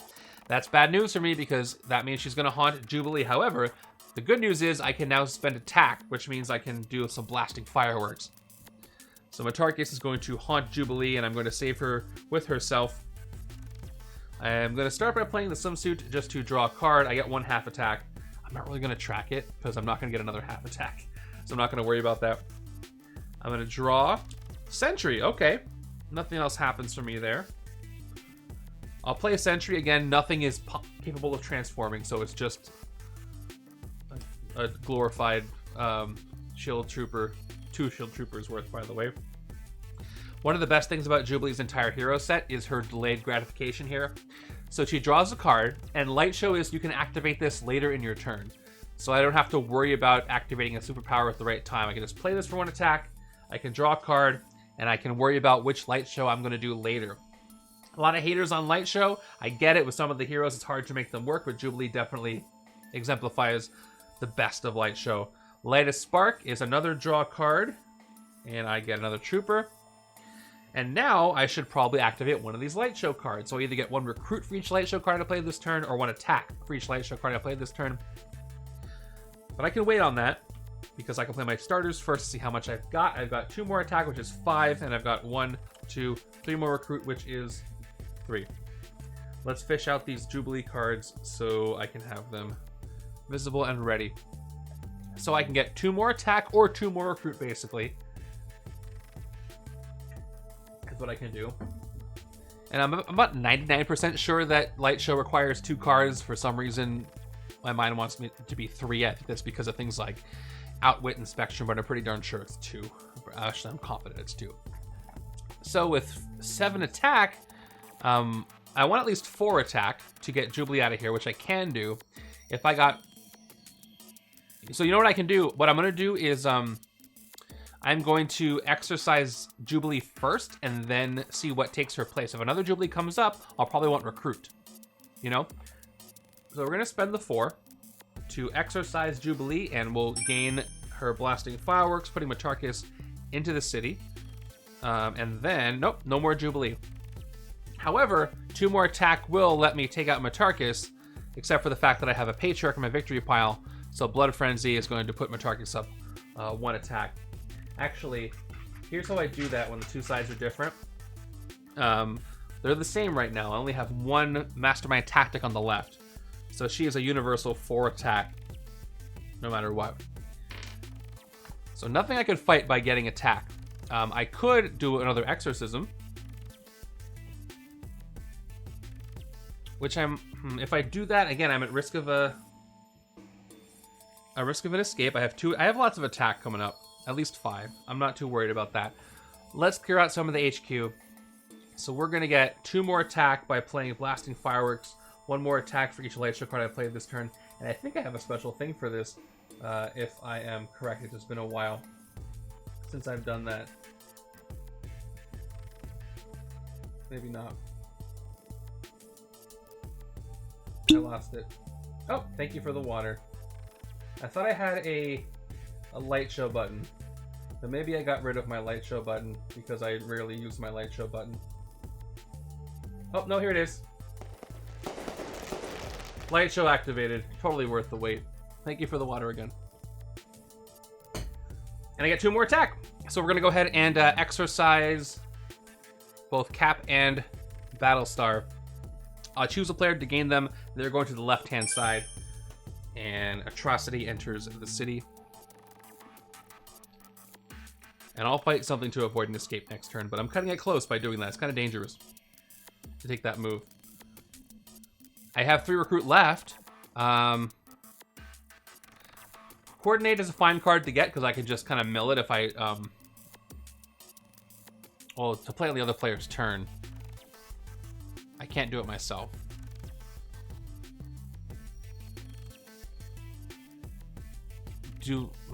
I can still do it on the other player's turn if I want to mill it. So we'll take it for 2. Just to move the HQ along. Would love to see more Jubilees show up. All right, that's the end of that turn.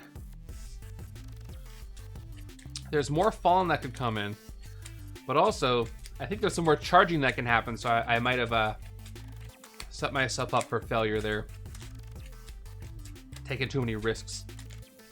But also there could be strikes and twists and all kinds of stuff.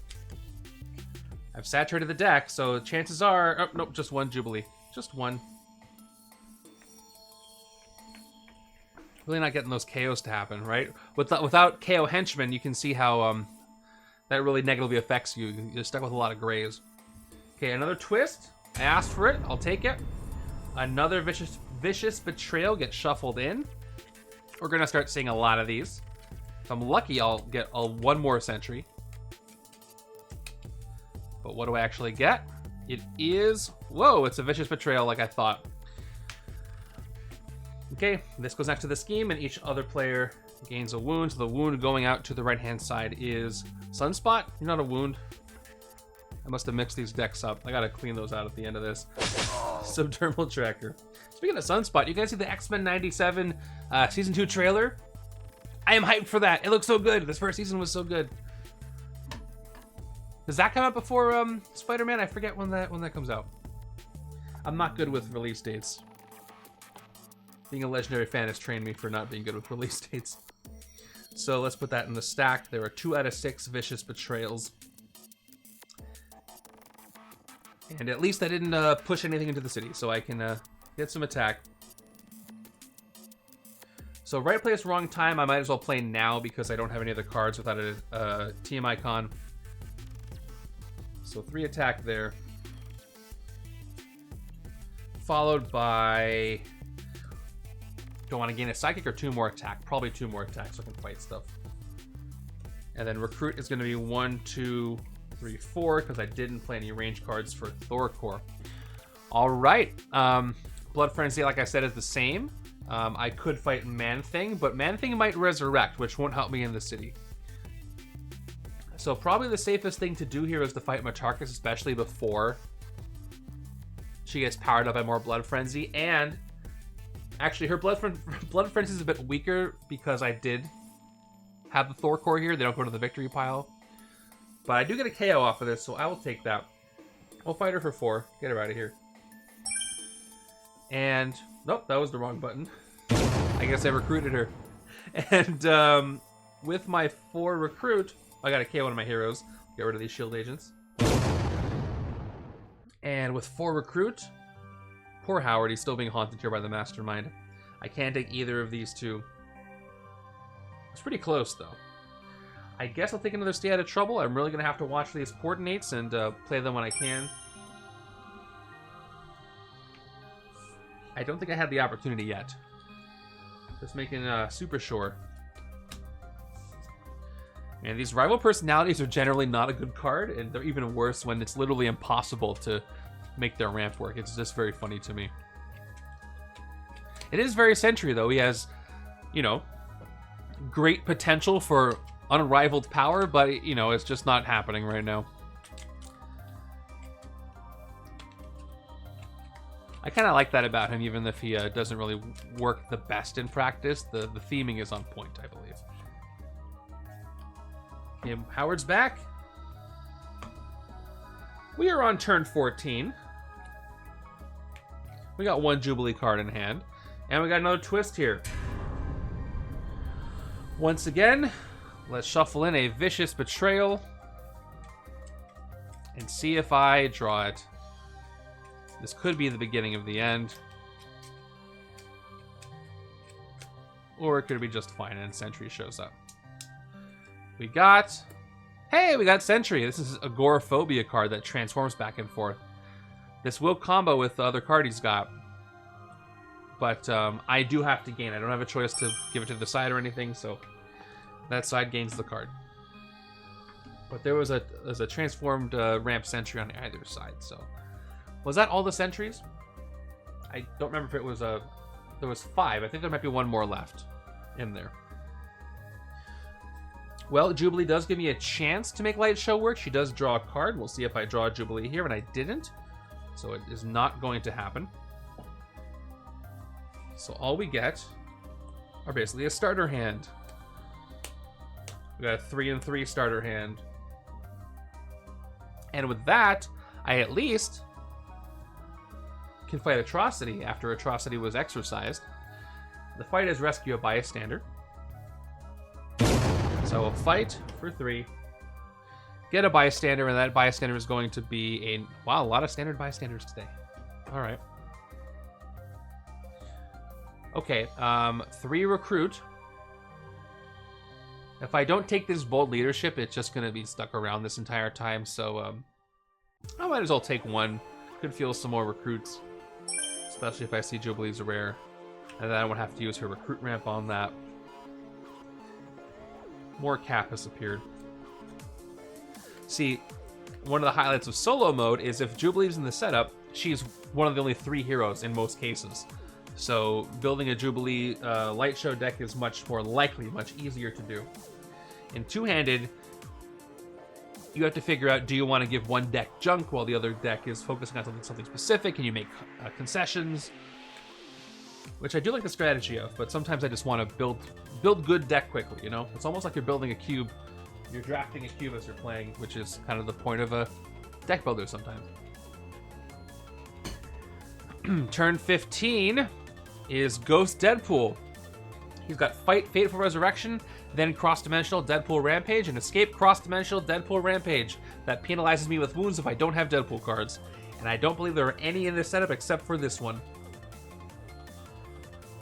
With that, I do have some decent attack, even though once again nothing's going to activate, but I do have attack. This raw attack. This is the raw attack game. Look at that. 3 attack. Everything's got a team icon, so that's not working. Core Deadpool doesn't have a team icon, but he's not here. A single trooper is 1 more attack. Another trooper is 1 more attack. Sentry gives me 2 attack. He's not ramping. There's nothing transforming. And then I've got Battlestar for 2 more attack. Do I need to do that? That would give me 9 total attack, which wouldn't help me fight 2 things. The minimum amount of attack I need to fight 2 things is, or do 2 things with that, is 10. I could exercise Zarathos for 4. And then, I could exercise Zarathos and fight one of these enemies.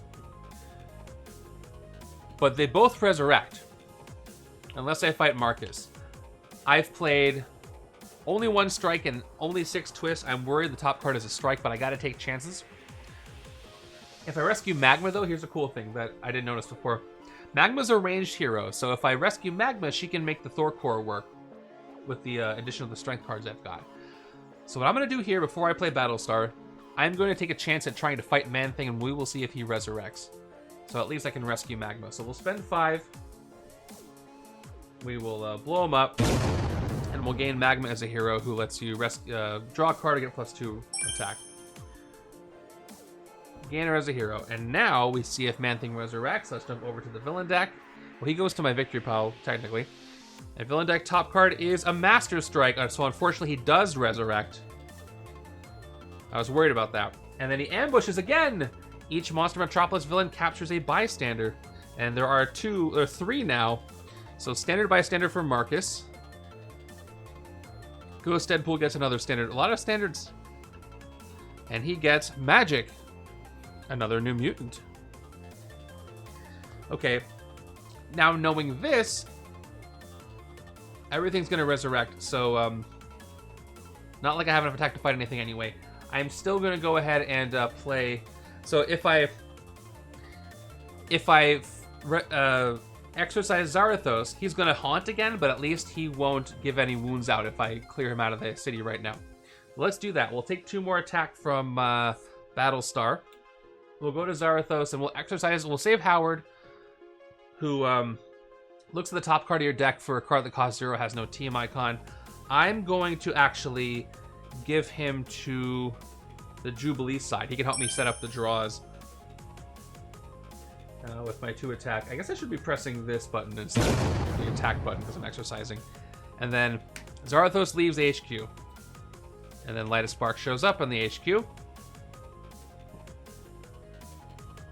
And that's the end of my turn, which is good because on a strike, he won't pass out wounds. I have 1 little recruit if possible, but that's not going to do anything for me. At the end of this turn. I feel like I could have won this earlier if I had a lot of attack, but Zarathos is not that hard to hit. But now Jubilee's here. She can probably end that soon. So once again, Master Strike time. And the Mastermind is on the Mastermind space. And like I said, if any heroes in the HQ are haunted, each player gains a wound. I cleared them out, so none of them are. Yes, I can choose to KO. But that Howard card is worth getting. And I don't think any of these are worth KOing either. But he's going to haunt one of these 5 costers. I think I'm going to go ahead and give him to Stingray. I have to clear him if I want to win the game, so it should be somebody I would rather gain. I'm going to give him to Secret Avengers Assemble. I would like to take advantage of that ramp. But at least no wounds went out. I have 2 Light Show cards. I can do some cool stuff with that. And I can trigger the Thor core. Surprise. Let's do that. Okay, so rival personalities, once again, all it is a 2 attack for me. Then we've got, we'll play Jubilee. 3 attack, I can do a potential KO with a Light Show. And I gotta play Blasting Fireworks first to get that range trigger. And I draw a card with her. That's a Shield Agent. And she does an attack ramp off a Light Show. Now I'll play the Thor core. Now I get 2 recruit, and because I have played a strength and a range, they give me an additional recruit. And then I've got 1, 2, 3 more. So I'm looking at 6 attack and 6 recruit. Pretty good place to be. I want more attack, I think. Because I don't know what the top card of my deck is. Unexpected Explosion could fail. I'd love to do more KO, but I'd rather get the guaranteed attack, which is just 2 attack. Will that do anything for me? What am I going to fight? If I exercised Zarathos for 5, try to win this, I'd be at 1 left. 2 more would give me 3. That wouldn't go anywhere. And these 2 could resurrect for all I know. I have no idea. 8 total attack. I couldn't fight anything with 8 that I can't fight with 6 here. So I probably should just do the explosion. Just double checking, nothing's gonna make me draw or anything. So let's just take a chance at a KO. We will do more Light Show. Top card of my deck is Tony Stark, which does not cost 0, so I don't KO him. Perfect. Thanks, Tony. I think I'm gonna take it, this opportunity with 6 attack exactly to well, let me try this first. I'm gonna recruit Light a Spark first for 2. We'll see what else comes up in the HQ. Trying to get as much Jubilee as I can. No more Jubilee. All right, we're gonna go ahead and fight Marcus because he's not getting any weaker. He's at 6 attack. He's got 2 bystanders. I would hate for those to get pushed out. So we're just gonna go ahead and fight him for 6 and rescue both bystanders. We get 2 standards, that's all. With 4 recruit left,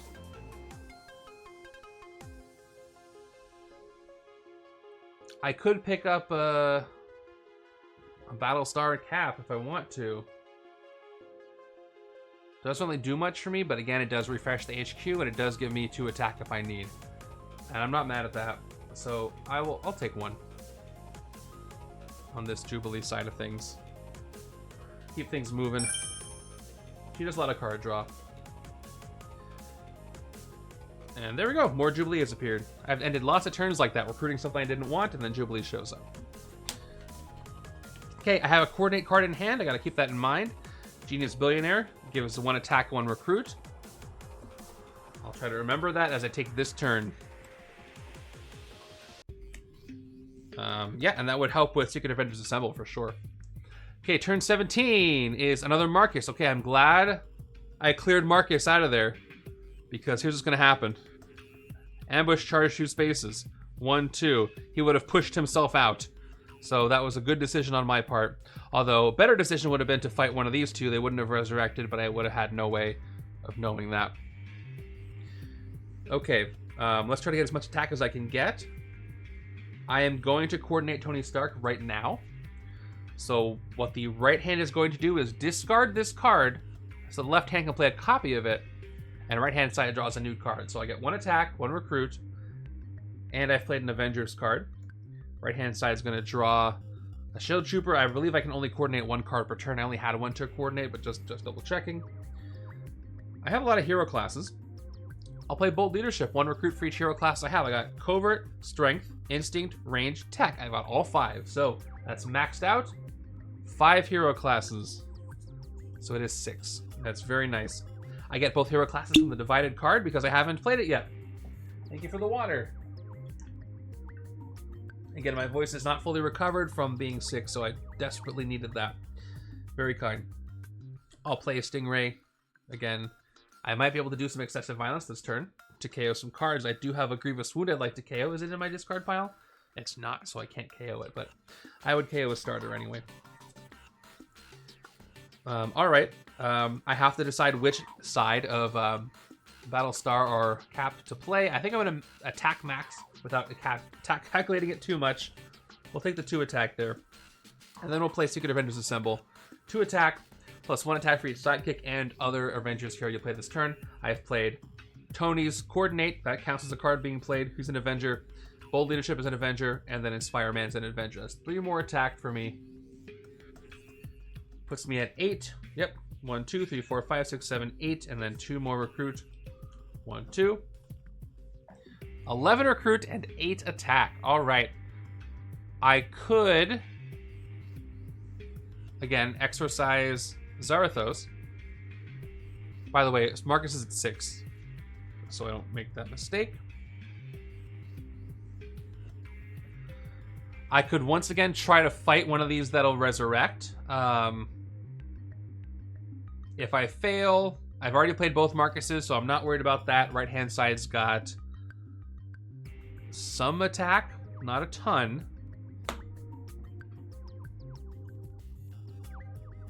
And if somebody gets around the other side of Marcus, I can push him into a spot where he's going to be easier to fight.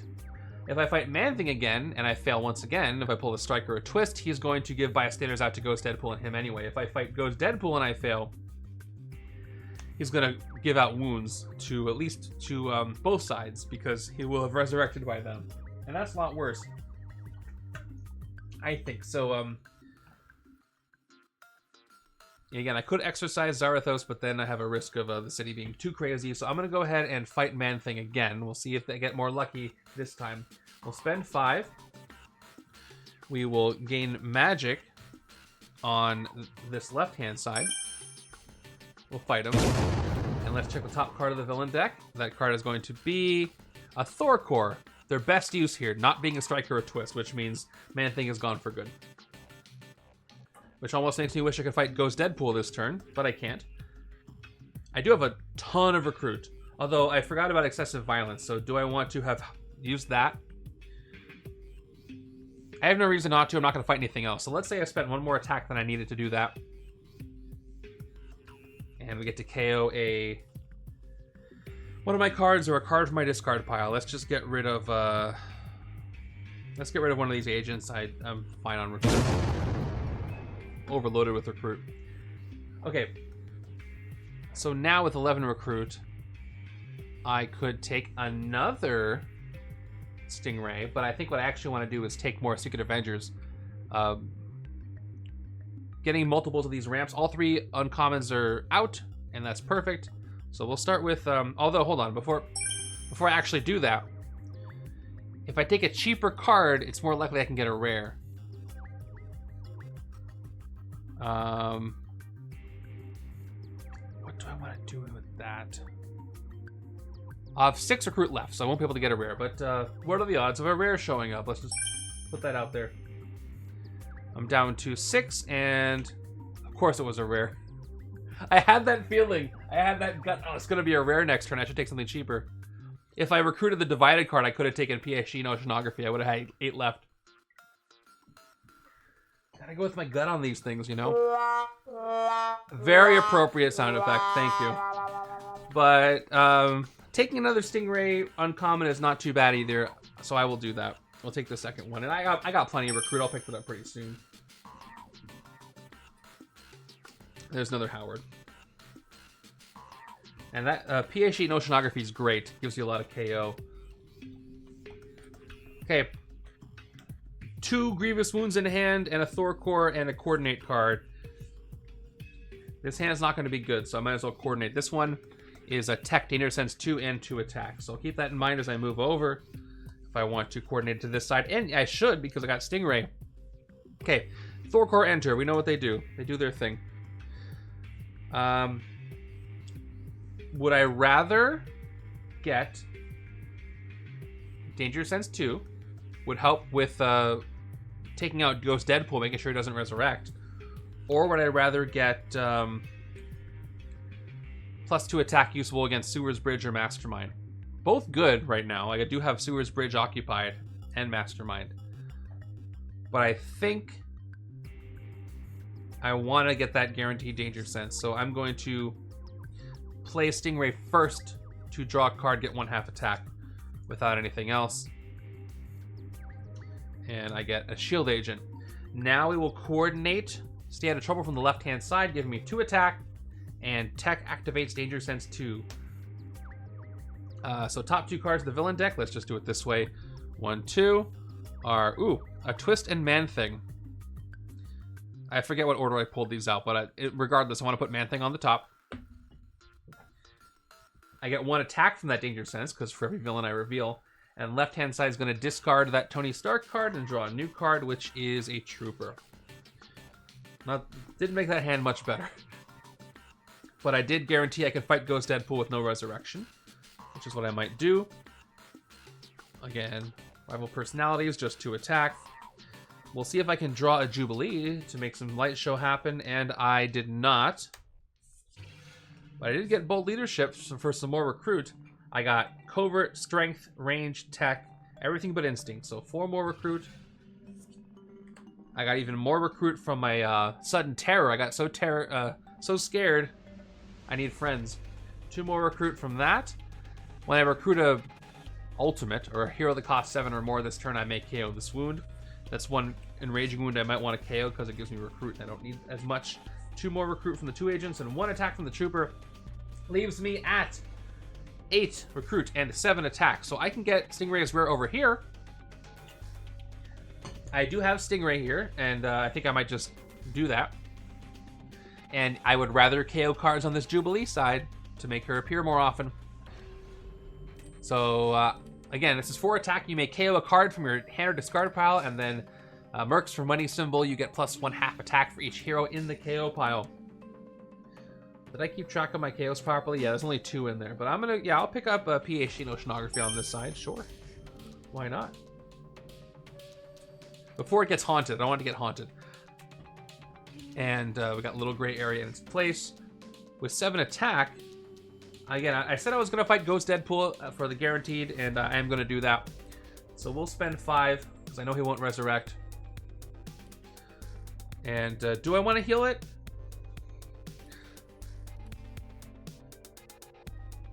Yeah, because I just got a rare, I'm gonna get some KOs soon. I think I can heal it. I've never healed a grievous wound or an enraging wound before. They're always so beneficial. So I didn't consider it, but I think, yeah, I think it's not necessary. I'll KO it. Good call. It's the first time I've ever done that. So yeah, I spent the attack already. We'll fight Ghost Deadpool. Fight Faithful Resurrection. We already know we put Man-Thing on the top, so he's not going to resurrect. Then Cross-Dimensional Deadpool Rampage. Since he doesn't resurrect, he goes to my victory pile first. I get the Bystander. And I have to reveal a card from in my hand or victory pile that has Deadpool on it, or Deadpool in the name. Right-hand side can do it for this exact card. Left-hand side cannot. So left-hand side gets a wound, and it's another enraging wound. Broken bones. Ghost Deadpool broke my bones somehow on the left-hand side. It only made me stronger, because that's what happens in real life. I'm left with 2 attack, but that's not going anywhere. That's okay. That was a very good card, and I got a full shuffle coming up. Yeah, this turned out not to be the toughest game. I mean, I shouldn't say that early. I still have a chance I can twist out, but it's a lot of fun. A low-pressure game is good sometimes, especially after the Epic Claw Horror of Horrors situation last week. And by last week, I mean like 3 weeks ago. You know what I mean. You should play Arcade. It's a lot of fun. I spent a lot of time on that. I'm going to be adding DC and 2nd edition when that comes out. For those who want to mix DC and Marvel, Arcade's going to be a great route, I think, to go.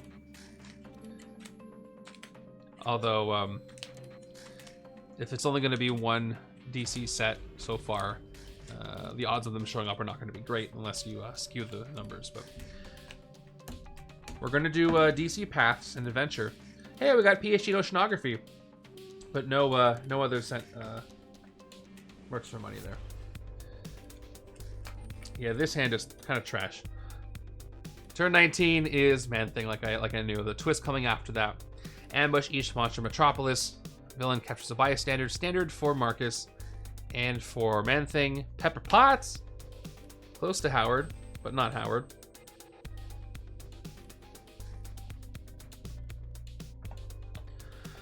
Okay, so here's the grievous wounds I've got, by the way. That subdermal tracker, I can play a card from the villain deck if you do KO this wound. I'm not totally against it. I think I have enough time, but I don't think it's worth it. I wish I had a standard wound so I could KO both of them. So I got I can discard, other side can discard, and I can KO this wound. You know what? I don't have a lot of recruit in this right-hand side, so I don't mind discarding this agent on the right-hand side. And I don't have much in my hand anyway. I have another wound, so I think I'm going to discard the subdermal tracker and that agent on the other side to KO the Blinding Flash. And shake my head, get to my senses, and I'm good. Let's see what else I can do. No more wounds in my hand somehow. To recruit. Top card of the bystander deck is a special or a standard. It is a special. I get to rescue it. And it is the Board Gamer. Each player with the most VP draws a card. I don't know who that is, so I do have to count. Left-hand side's got about 10, 14 on the left. And right-hand side's got 3, 6, 8, 13, 14, 15, 16, 17. Right-hand side has 3 more than the left-hand side. So that's me. That's not me. It's the other me. So right-hand side draws a card, and it's a Shield Trooper. Actually, I should have counted this bystander. Right side still would have got it, but it's by 2 points. All right, that was fun. I have 2, 3 more recruit, and a single attack. I guess I could take this Tony Stark, Little Gray Area. It's another Avengers card for Secret Avengers Assemble. I like how Tony's helping with Secret Avengers Assemble. My headcanon is this is during the Civil War event in the comics. MCU Tony Stark travels through realities and helps Cap here because he's more on Cap's side. He doesn't like the comics version of the Registration Act. Just my 2 cents on that.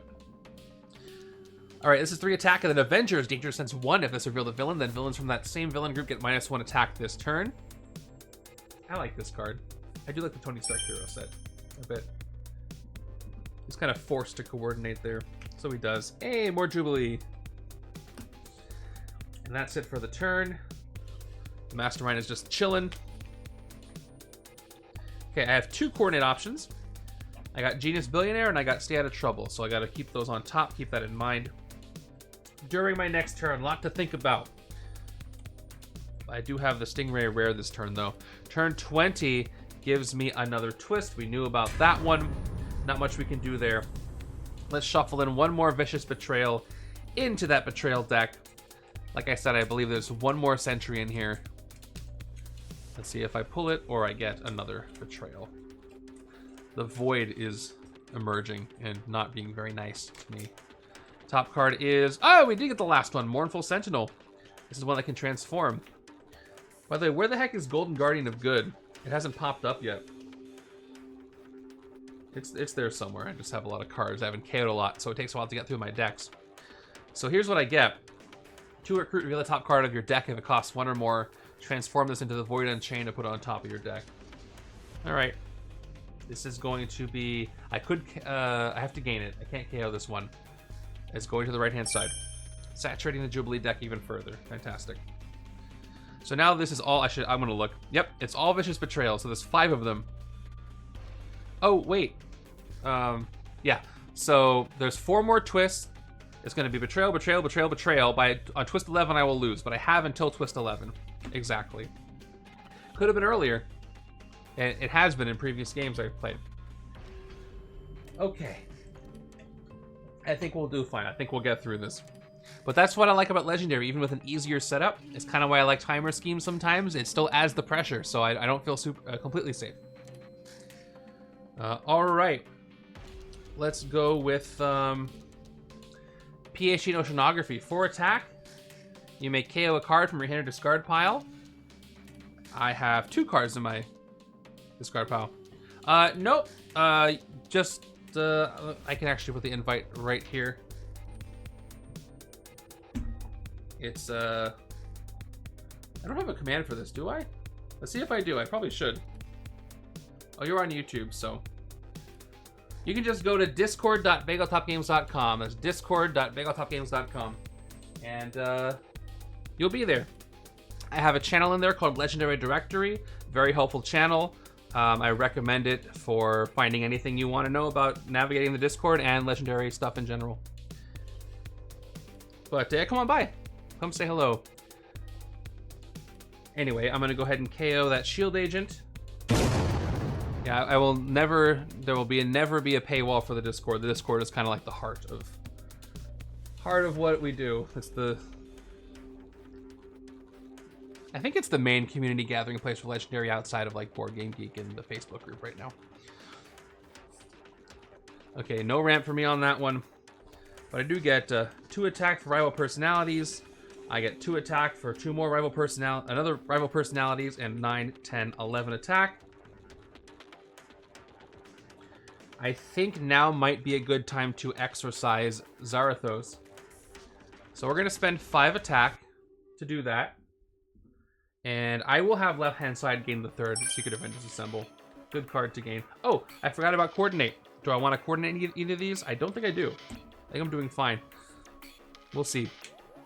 So Zarathos out there. He's back on the Mastermind space. Oh, and I did all the work. Tony Stark has shown up. Swaps victory pile cards over. I have 6 attack. I could fight Marcus. If I do coordinate, I could fight Zarathos right now. You know what? I think I want to do that. I'm trying to win quickly. Although the risk is this side won't have a lot to hit. I just need 1 more attack. Exactly, I'm there with you. So I'm going to go ahead and coordinate Genius Billionaire specifically. 1 more attack and recruit. That side is going to draw a trooper. And yeah, now I can hit the Mastermind while he's exposed, because I gotta worry about time. So let's see what tactic I get. Is Imprison in the Soul Crystal. Fight Zarathos haunts the highest cost unhaunted strength and or range. Nope, instinct hero in the HQ. That's going to be either Howard or the divided cap. If you have a strength or instinct hero, you may KO a villain from your victory pile. If you do, draw cards equal to that villain's VP. Oh, very interesting. I do have a strength hero. What do I have? How much VP do I want to sacrifice? This is worth 2, it's worth 3. Ghost Deadpool is worth 5 VP. Drawing 5 cards is really, really tempting right now because I could actually make a Jubilee light show thing work. I'm sacrificing VP for my points per turn by doing it. But I think it's fun, and I think Zarathos KOing Ghost Deadpool is very thematic too. He would definitely do that. Spirit of Vengeance and all that. You're welcome. You can also, if you don't want to install the app, you can use Discord on the web browser, but I do recommend the app. And if you're new to the platform, it can be a little confusing, so when you get there, just reach out. You can DM me or any of the mods there, and they'll help you find your way around. Okay, let's do it. Let's KO Ghost Deadpool. I'll lose out on that VP, but I do get to draw 5 cards. This will be fun. Let me get rid of the tactic. Oh, he has to go Haunt, by the way, so let me make sure I do that. So I'm going to go ahead and give him to Howard, who I might actually KO, but don't tell him that. 3 is not too high for the highest cost. I like that a lot. Let's draw 5 cards. Here we go. What do I get? Jubilee, Agent, Howard, Cap. Okay, didn't get 2 Jubilees, but I do get to draw another card for another chance. I'm going to play Howard first because I might be able to draw a starter that's in the way. So 2 attack, top card of my deck is, yep, it worked. A 0 cost. I get to draw that. And, did I do that right? Did I spend the attack properly? Yeah, 4, 6, 8, 9, 10, 11. And,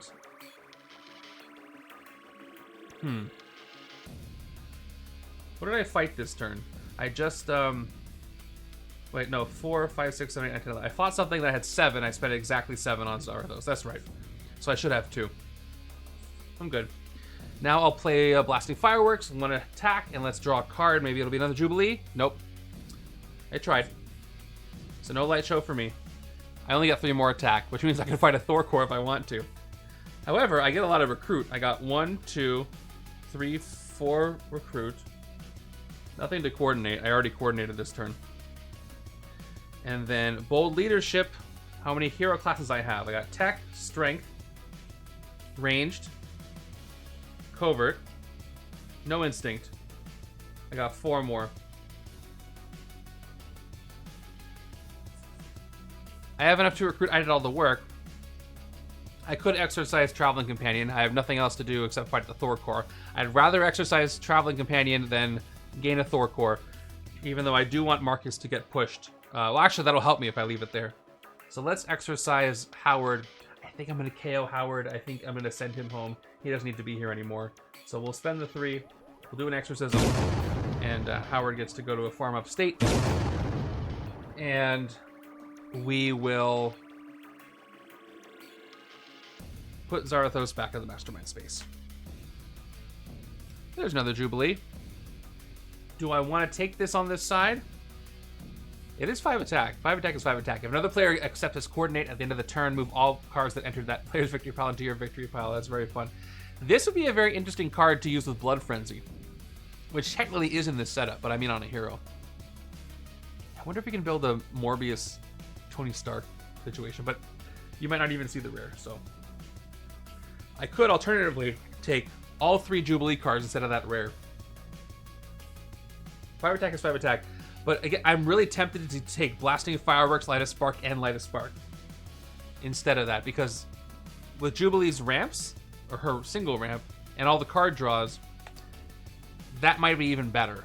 I can do more light show.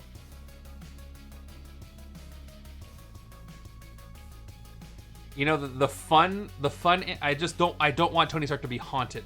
That's the thing. I think he has tactics that'll make that happen, and I'm afraid of that.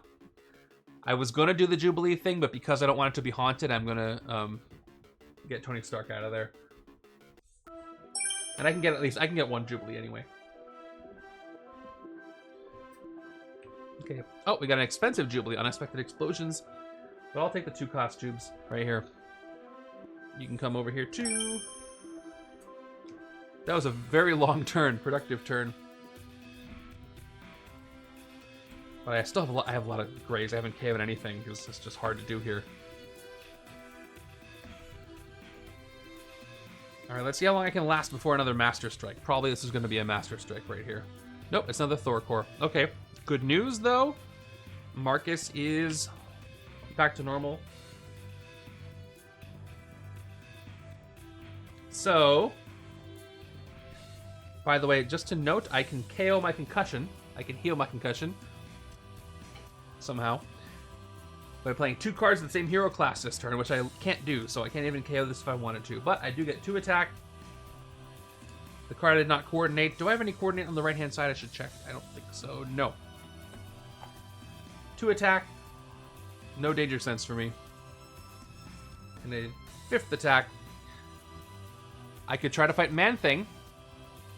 But what I'm going to do instead is fight Marcus. Nope, that's not Marcus. There he is. Before he gets buffed up anymore. Look at that. When I move, look at the 3. It looks all weird in this one spot. I know why. I got a fisheye lens correction that leaves some artifacts. Yep, let's take him out for 3. Just in case. On the left-hand side. I have to say that out loud or I'll put the card in the wrong victory pile. Not like it matters too much. Sometimes it does. And that's all for that. I get 3 recruit.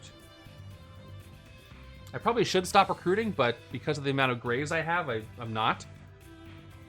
So I will take another divided cap and Battlestar. Yeah, if you don't have KO power, the best defense you have is to oversaturate your decks with non-grays. You really just kind of have to do that. Okay. We're almost at turn 22. I just have to finish shuffling this up. I'll mention it again for those who are still here. If you like to play Legendary with your kids, or your kids like to play Legendary or whatever, every summer I run a Young Avengers League for all ages 17 and lower to play with a sibling or with a parent or anybody who plays Legendary with them. I'll be starting that middle of July. I have a survey up on the Discord asking what sets you own and what your kids like, and I can incorporate some of their hobbies and interests into the theme of the setups. And yeah, kids don't be on the Discord. Use pseudonyms for them, but I do like to customize their setups to make it a little more interesting for things they like, and I do that every year. That's a pretty good hand. I wish I could draw more to get more Avengers cards, but I'll take it. Yeah, it's pretty successful. They have a lot of fun with it. And it's only 4 games. I don't make them too hard, and they have a good time. So if you know anybody who wants to join that, check it out. Turn 22. I don't know, the Thor course is that part where they start showing up and can't get rid of them, or I don't want to. Let's draw our card with Stingray. 1 Jubilee. I'm just not getting Jubilee together. She's not getting her stuff together. Let's see if I can get one more here. Draw a card. Nope. That's Tony Stark again.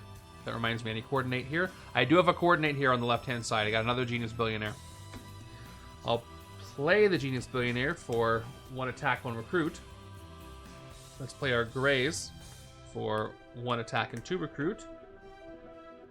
I've got the Bold Leadership card. Yeah, Covert, Strength, Instinct, Range, Tech. That's 5 recruit. This is really working out for me. Really paying dividends. I have 8 recruit. I really wish I could convert recruit into attack here. To fight something that's not a Thor core, I'm going to have to play Battlestar. We'll play 2. I can coordinate for 1 more attack. Do I dare test the Fateful Resurrection?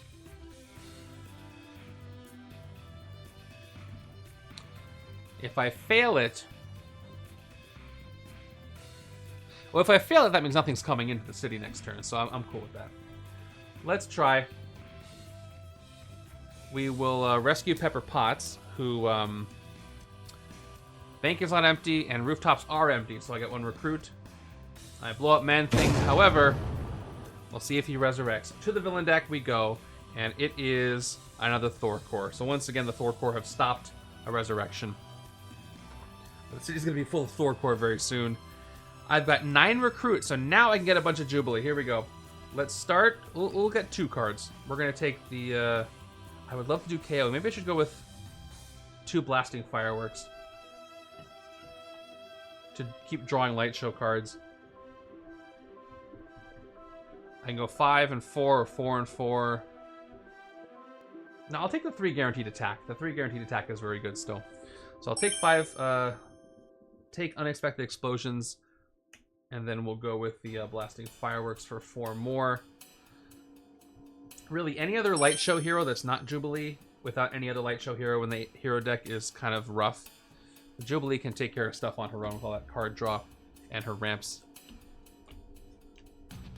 Like I said, she exemplifies the light show keyword. And we've got 2 transforms here to do, and 1 Jubilee.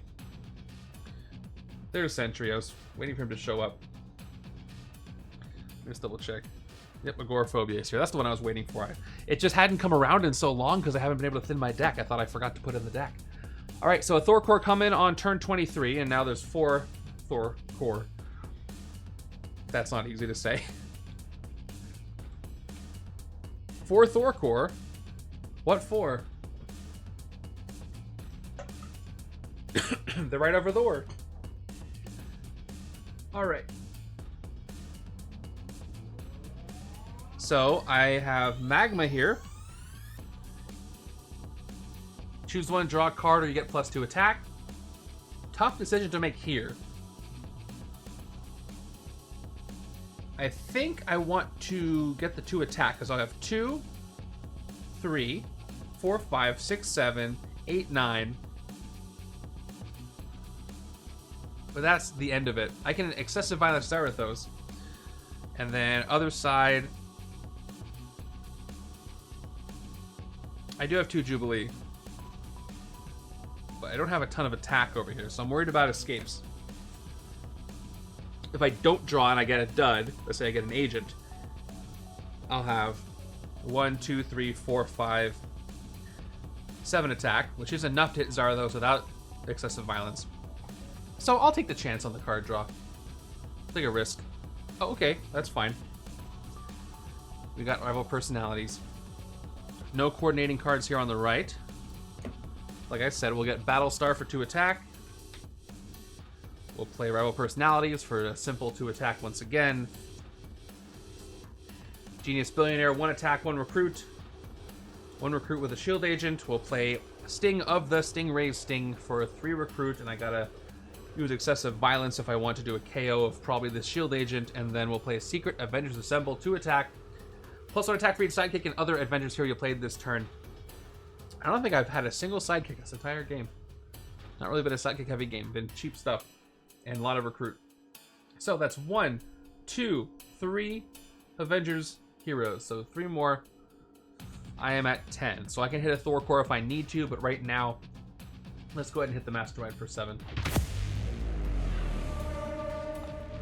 Do I want to do excessive violence before I continue? If I do, I can't hit a Thor core, and I think I do want to hit a Thor core, so I won't use excessive violence here. I want to clear him out. All right, third tactic, Corrupted Spirit of Vengeance. Zarathos haunts the highest cost unhaunted instinct and or covert hero in the HQ, and that is going to be, there's all been pretty low cost stuff he's haunting. It's going to be Howard's Rebel Without a Cause. Each other player discards a instinct or covert hero or discards down to 3 cards. I mean, I'll discard Agoraphobia, I guess. I guess I'm not going to play it. Better than discard... Well, I have a wound. Actually, I think I'd rather discard 3 cards. The wound, the agent, and the Thor core. I'd rather transform it so I can use it later, so I think I'm going to choose to not reveal.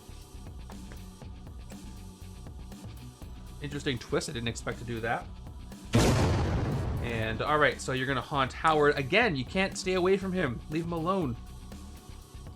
And yeah, let's fight a Thor core just because I'm worried about escapes.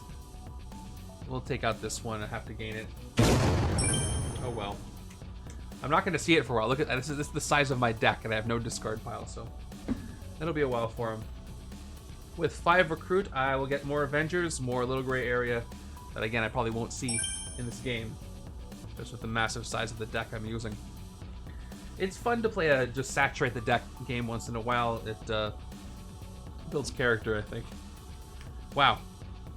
That's not a lot of good stuff.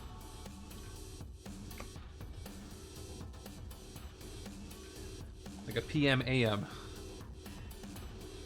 Turn 24. Twist time. So I don't even have to shuffle the deck. I just gotta put a Vicious Betrayal in, take a Vicious Betrayal out, put a Vicious Betrayal in, and shake it all about, and gain a wound. Each other player.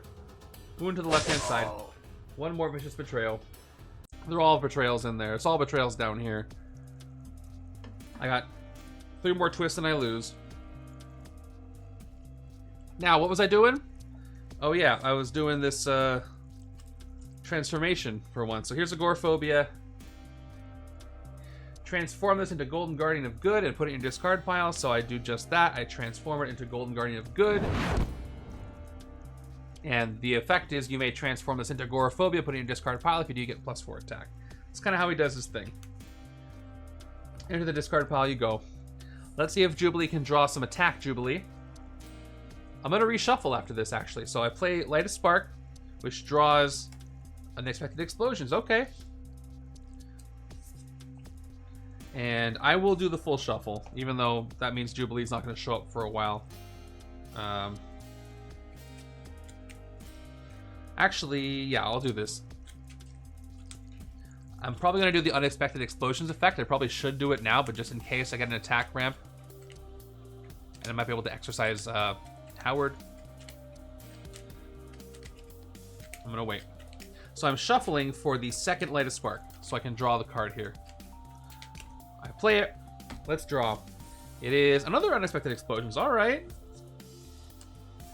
I have 2 of these, so I get 6 total attack, 3 for each. I can either do a KO or get Recruit. But I don't have to do any of them yet, because what I'm going to do is I'm going to exercise Howard the Duck by spending 4 attack. And I will have the left-hand side gain this card instead of KOing it. Back to the Mastermind space for you. I guess I did the exorcism there. More Howard. Okay. I only get to do 1 of these light show KOs. I don't need the Recruit. I would get 4 Recruit, which would give me more Jubilee. But again, this deck is so significant, I'm probably not going to get around to reshuffling it again the rest of this game. So less of a point of that. More of a point of optimizing the top of the deck. So let's light show on the Unexpected Explosions, which again means look at the top card of your deck. If it costs 0 KO, and it does, so I do. So that was worth it. And let's see what's at the rest of the deck. It's not a lot of good. The downside of the deck saturation strategy is that it's saturated with good stuff and not good stuff.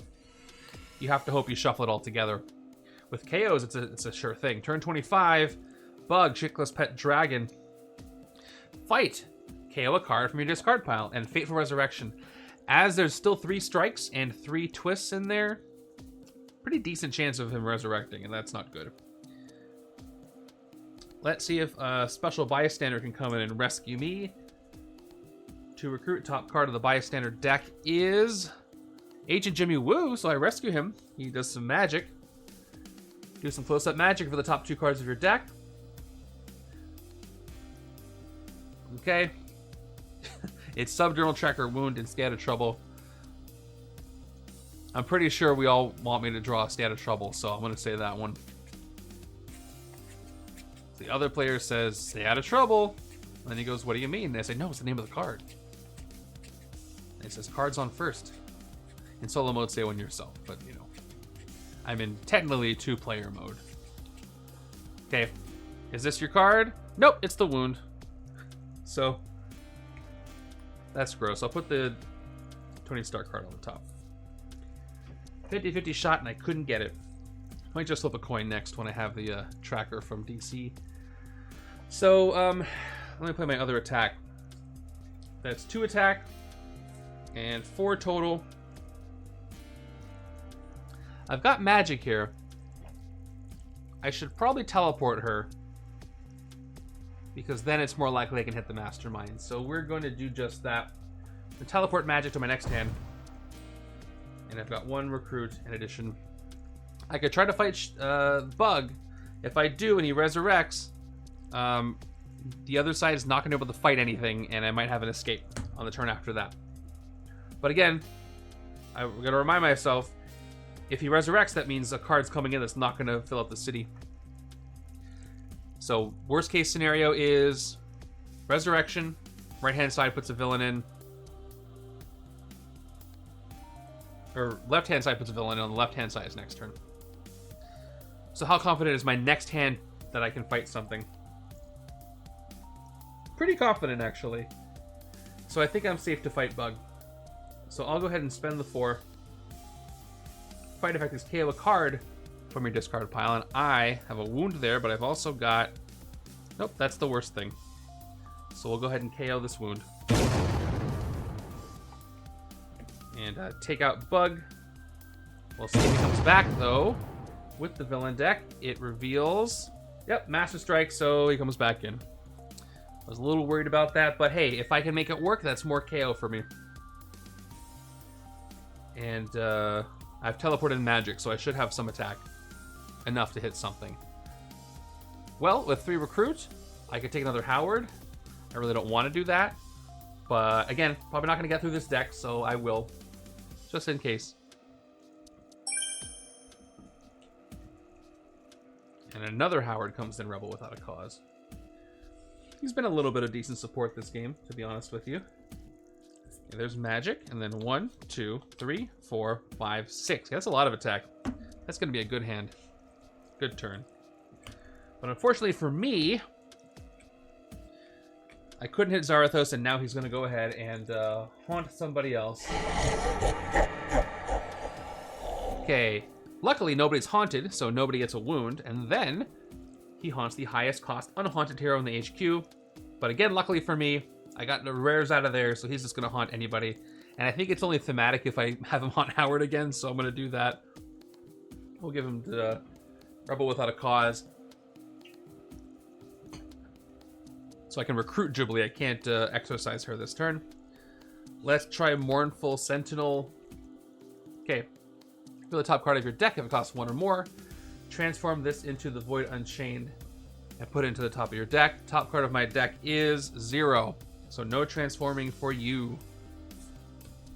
1, 2, 3 more cards. Bold Leadership, Covert, Ranged. That's 2 total recruit. And a single trooper over here. Let's take a single Blasting Fireworks. Again, I don't know if I'm going to get around to even drawing these cards. And we'll take Light a Spark for 2. Yeah, we'll just do it here. Just in case.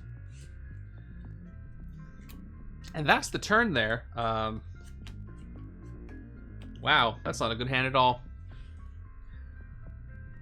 It's up to this left-hand side, I think. This is going to be a decent turn.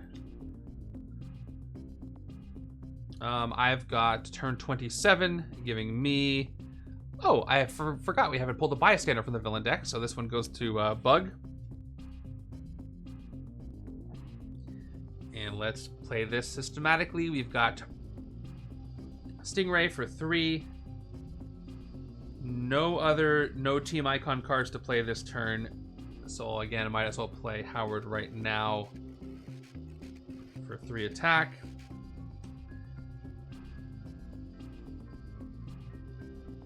Should I Danger Sense first, or should I play Secret Avengers Assemble first? I have to play Secret Avengers Assemble first if I want a Danger Sense, is what I'm trying to say. Which could help me avoid Bug resurrecting. But I'm probably going to... How much attack can I get if I play Tony Stark first? That would be 4, 5, 6, 7, 8, 9, 10, 11, 12, 14. I can hit Zarathos for 7, exercise for 4, 3 left over, and I can hit a Thor core if I need to. So I'll take the guaranteed attack. We will play Tony Stark first. 2 more attack. Then we'll play Secret Avengers Assemble. 2 attack plus 1 for the 1 Avengers card I played. Play the second one. 2 attack plus 2 for the 2 Avengers cards I've played. And then I'll hold off on magic for a second. We will exercise Zarathos. We'll save Howard again. I will spend 4 attack. Let's go ahead and gain him. Sure. And back to the Mastermind space for you. And I'm probably going to have to play magic to make sure I don't mess up the city with the hand I've got next. And we're going to go ahead and...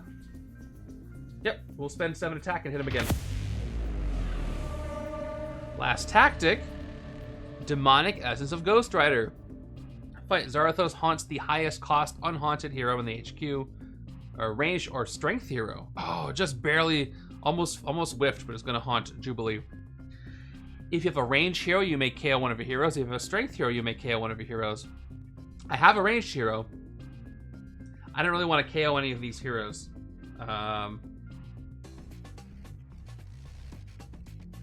Well, what I could do, though, is I could... Constellation is use excessive violence on Ghost... Zarathos to KO a card from my hand or discard pile. One of my cards, or a card from my discard pile. That's what I'll do. Which I should have done in the first place. So I won't KO anybody here. But I blew him up over there. He's a ghost. He can do that. And he's going to haunt any of these. Oh, no, not any of these. Jubilee. He has to haunt Jubilee, unfortunately. So excessive violence. I can KO one of my cards or a card from my discard pile. Yeah, worst thing I've got is this tracker, so we'll KO this. And now that I did that, though, I can't... Yeah, now that I did that, though, I can't fight a Thor core, so I'm at risk of an escape, because this side's not going to fight anything. So, you know what? I take that back. I'm going to gain the tracker back instead of doing excessive violence, because I need to make sure I don't have an escape. I'll play magic for 2 more attack. Yeah, the tracker's still with me, unfortunately. I couldn't shake it, and let's fight a Thor core just to clear space. Kind of the coward's way out, but you know, you do what you got to do. I'm trying to preserve my score here, and with 3 recruit, I can't do anything. I guess first sidekick recruit of the game is going to help with me. Going to help with Cap, so I get a standard sidekick for 2. And that's my move on that one. Okay, I got 2 attack and a danger sense if I want to. With Tony Stark, thank you for the water. I'm not drinking enough water today. Turn 28. Okay, it was a villain, so. But he's gonna haunt. So Patriarch comes in and haunts the unhaunted hero when they HQ that cost 3 or less. There aren't any. He doesn't haunt. It's a good news, bad news situation. Fight, reveal the top card of your deck if it costs 3 or less. Draw it. Expensive HQ made it more likely escape's going to happen. I can coordinate, so I can take care of one of them this turn, which I probably should do. 2 attack from Sentry. 1, 2, 3, 4, 5 recruit from everybody else. And I'm not playing a card from the villain deck to heal this tracker. Yeah, trackers everywhere. Let's do the coordinate, just so I can get some more attack. I'll coordinate, stay out of trouble for 2 attack, discard in the left, and I draw an agent. And now I can fight Patriarch. Instead of Mr. I might resurrect again. The fight effect is reveal the top card of your deck. If it costs 3 or less, draw it. It does cost 3 or less. I forgot I had one of those over here, so great. So playing the Battlestar side won't do much for me. It'll just give me 2 attack. I can't do anything with that. I can't exercise Zarathos here. I would have done that if there wasn't pressure in the city this turn. So I'll just get a sidekick with Inspire a Nation. And it's Rusty. More KO power. With my 5 recruit, I can't get Jubilee. She's blocked from access here. I can, however, take a deck chairs on the Titanic and swap villains around, which would have been useful when Marcus was here. But it just draws a card, so it's fine. I feel like this game's going on a bit longer than I wanted it to. It's going to end soon with looking at this hand. Look at all this. It was just the lack of KO, I think. Thor core make games go a little longer. Luckily, the scheme is forgiving enough that I can go into the last minute. All right, turn 29. Wouldn't have resurrected, so it's a Thor core. So if I want to play Broken Bones, I have to put a card from my hand on top of my deck. It's going to be worth doing that. That'll give me 3. 4, 5, 6, 8 attack, 9. Maybe more with Danger Sense. So maybe I could exercise and hit Zarathos. So I'll hold off on Broken Bones for a second. Let's get the attack from Battlestar. 2 attack. Then we're going to play for the first time this stream, Little Gray Area. 3 attack. Danger Sense 1. If this revealed a villain, then villains from that same villain group get -1 attack in this turn. Top card of the villain deck is Ghost Deadpool. So that's interesting. I know that Bug won't resurrect, and it gets -1 attack this turn. It's at 3. Good to know. And Trooper, 1 attack. And if I Yeah, so I'm gonna have to play Broken Bones if I want to exercise and take care of that. So actually, what if I don't play this trooper? I'll be at 5. That'll give me a total of 8. If I play this, then that'll be enough to... I just need 7 to exercise Zarathos and hit Bug. So I'll put the trooper on top of the deck to play this. And 2 more recruit. Okay.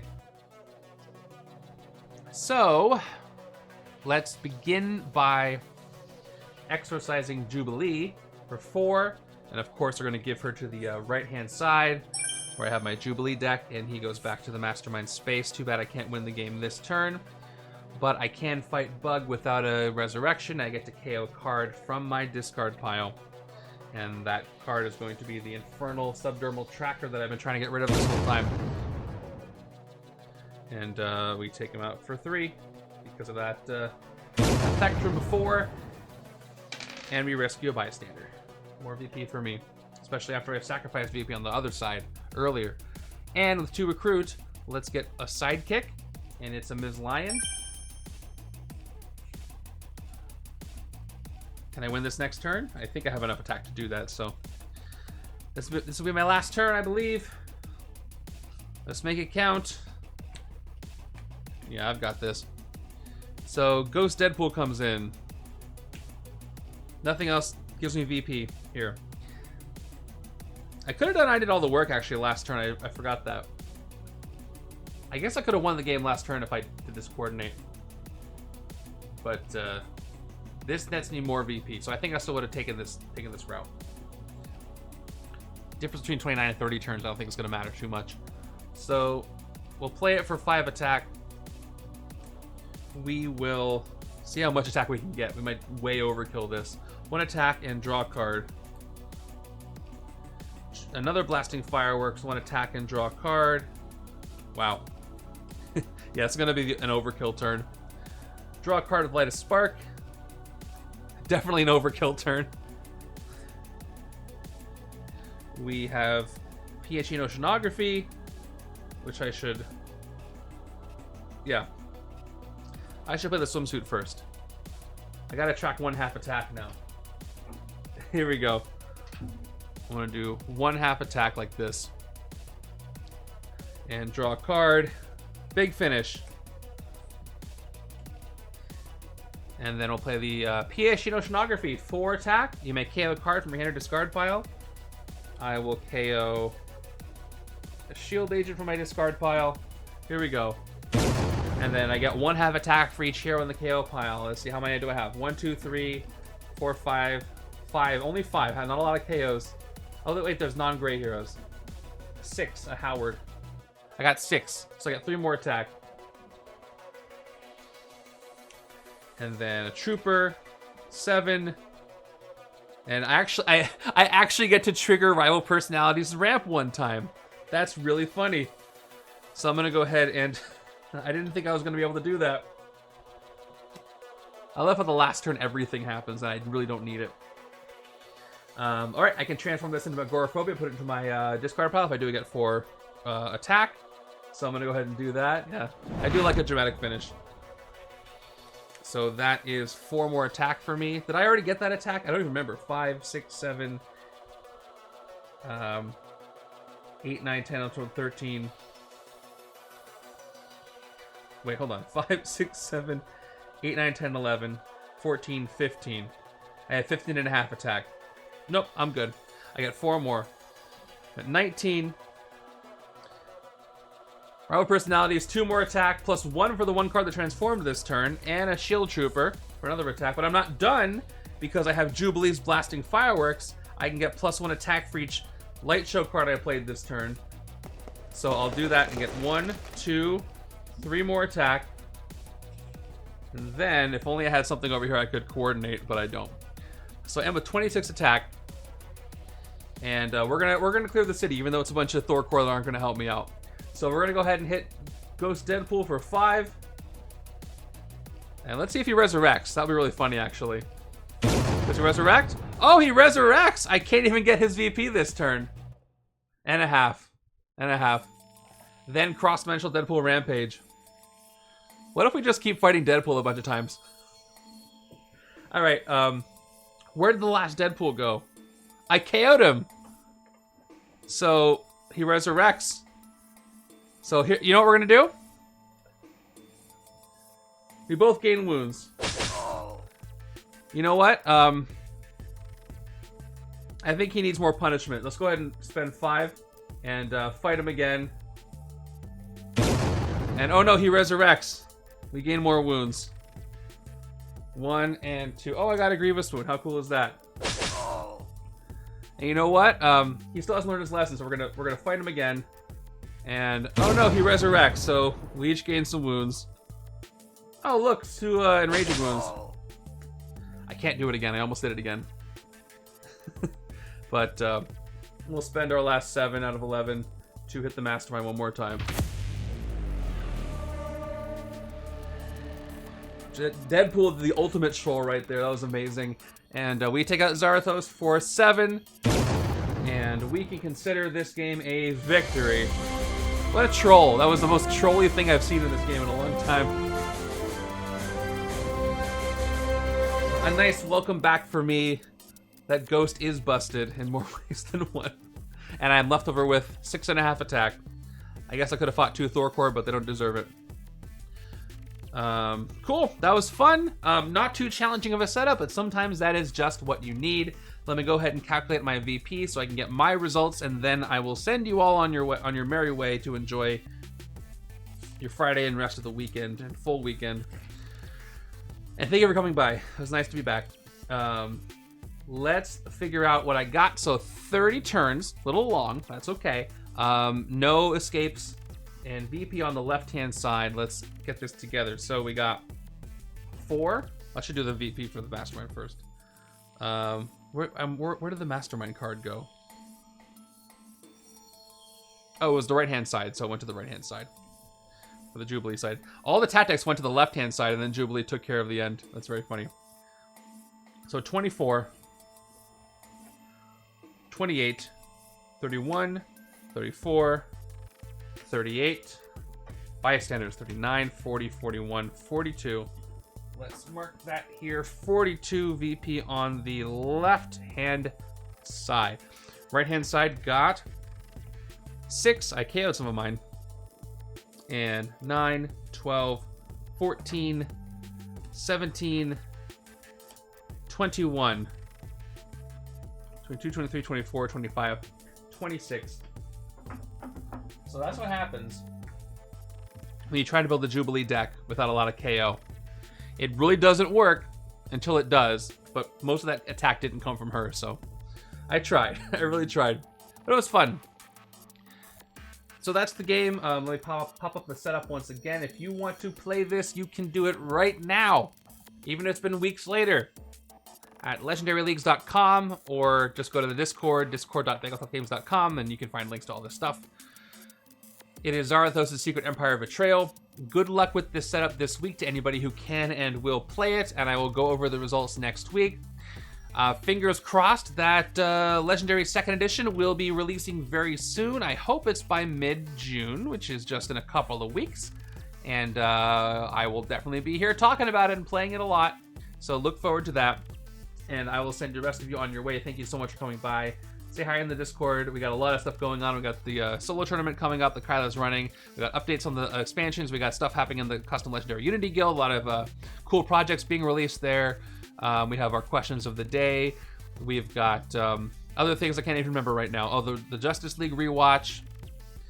Come by. Fun stuff's happening.